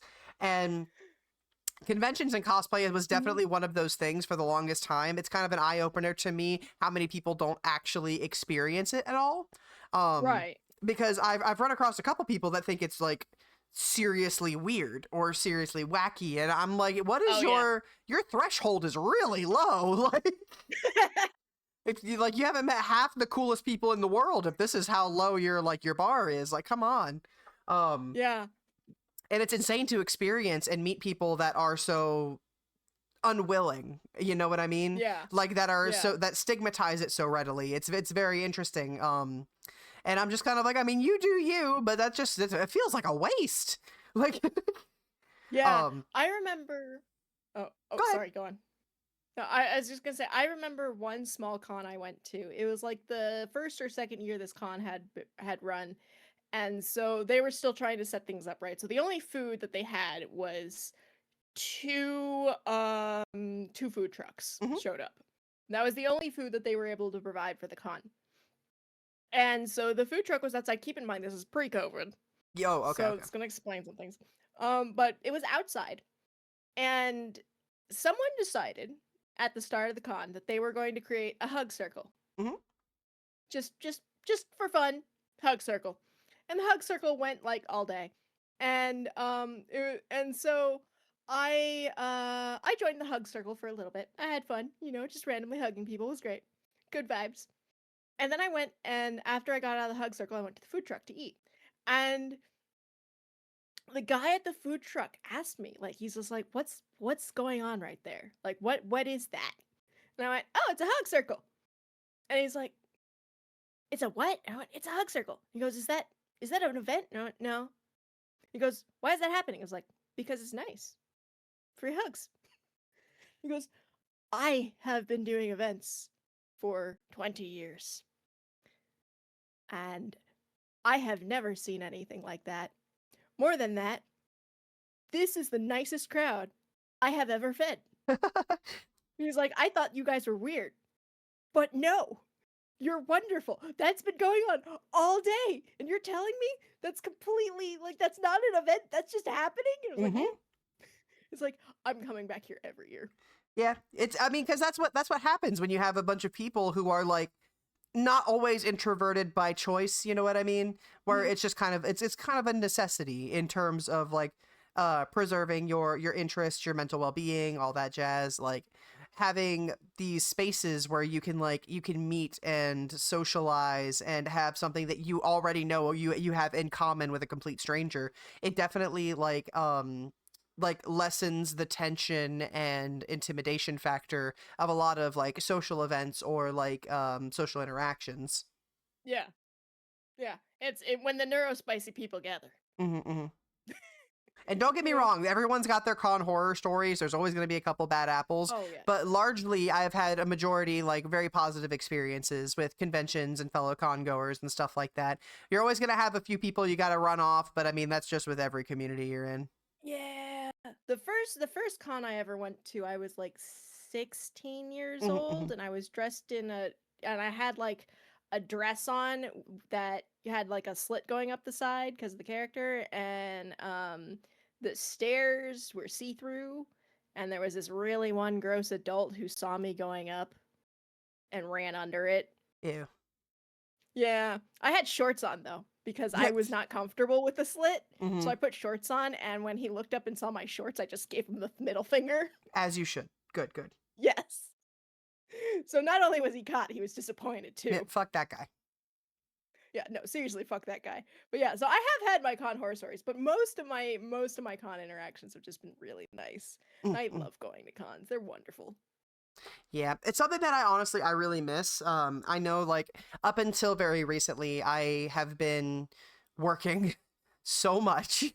I only just recently started getting a little more like free time and opportunities to work on things that I wanted to again, cosplays included. I just I was so focused on grinding as much as I could for so long that I really fell out of the con circuit and stuff like that. And it's something that I really hope I can revisit again soon.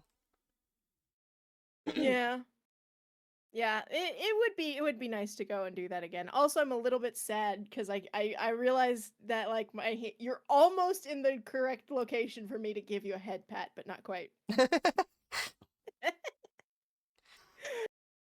just had that realization. I could give you a head pat if I adjusted your spot. You are more than welcome to adjust my spot. We are, I think, getting towards the end of our stream, I think, because we've been going for 2 hours and 15 minutes. Yeah, no, we're definitely leading that way. I'm starting to get kind of hungry. Yeah. But I'm starting to get... Go ahead. No, I was just saying I'm starting to get tired. Gotcha, What were you saying? No, I was just saying, is there any like ending notes or anything that you wanted to talk about before we wrap up in terms of accessibility in gaming? I guess the thing that I do want to say is that this year there have been a lot of really, really good strides in terms of accessibility moving forward. The Accessible Games Initiative, even if Nintendo, despite having started it, isn't actually following it. With a lot of major game publishers, including like EA and Google and Microsoft and Ubisoft and Square Enix, all coming together to create a list of tags with a standardized definitions, is really good.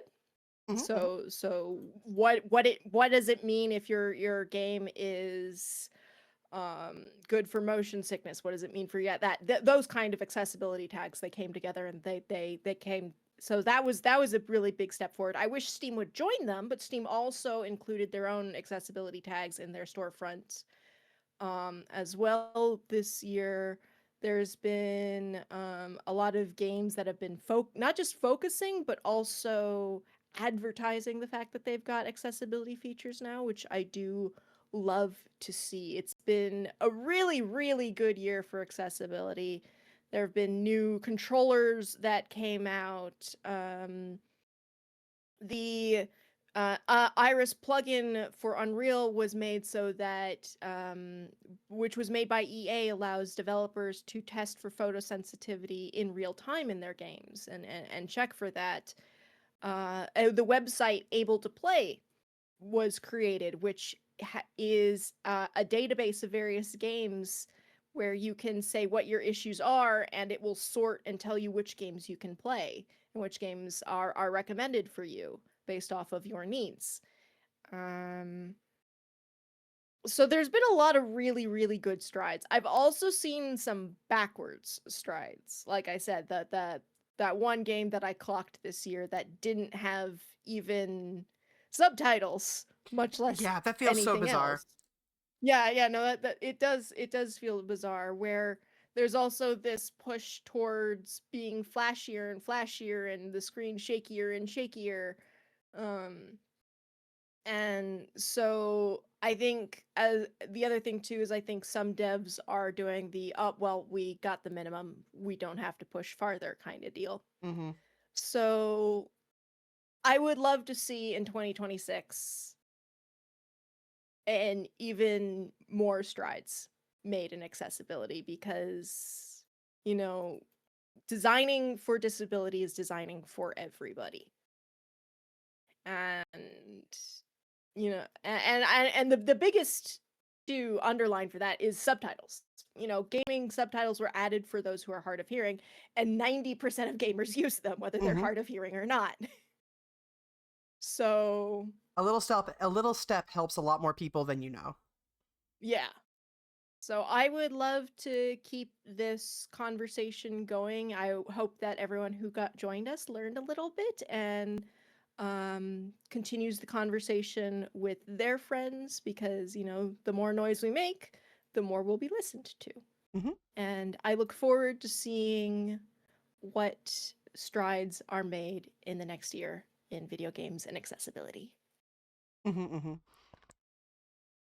So on one hand, I hope we see a lot more changes. On the other end, I'm glad for the changes that have taken place. And everybody that needs accommodations, please be loud. Yes! But yeah, I think if we want to go ahead, I'm going to go work on raiding out. So I'm going to go ahead and drop calls so we're not talking over each other. But thank you so much for joining me today, Spells. And you guys should definitely go check out Spells, both on Twitch and on YouTube. I definitely would recommend. They're a fantastic content creator, and I cannot recommend them highly enough.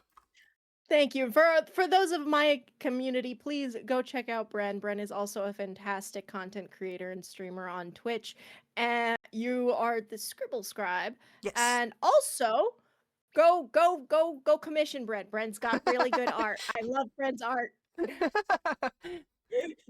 go throw muns at Bren to get nice art. All right. Well, it's been a delight having you, Spells. I will catch you later. Yes. Catch you later, too. Lovely having you. Bye. You too. Bye-bye. Okay, we're going to hop over here. Well, thank you guys so much for having us today. Thank you guys so much for letting me borrow your spaces for this collab. No. There we go. Okay. Thank you guys so much for joining us today. I really appreciate you guys. Let's see here. I will be having the next hangout for Highway Hijinks next week. We're going to be aiming for Thursday again, which I'm super excited about. We're going to be having Azure on here, and we're going to be talking about conventions. So it's really funny that we started leaning that way today. If you guys want to copy the raid message for me, I'd appreciate it. What is today? Today is Thursday. I might be streaming earlier tomorrow or maybe like mid-afternoon. I haven't decided yet. I do have D&D later that night, so we will be seeing. But we are going to go right over into Cass, who is also doing Just Chatting right now. So, thank you guys so much for joining us. I hope you'll have a fantastic day, night, or evening, wherever you're at. And I hope to catch you guys next time. Bye-bye.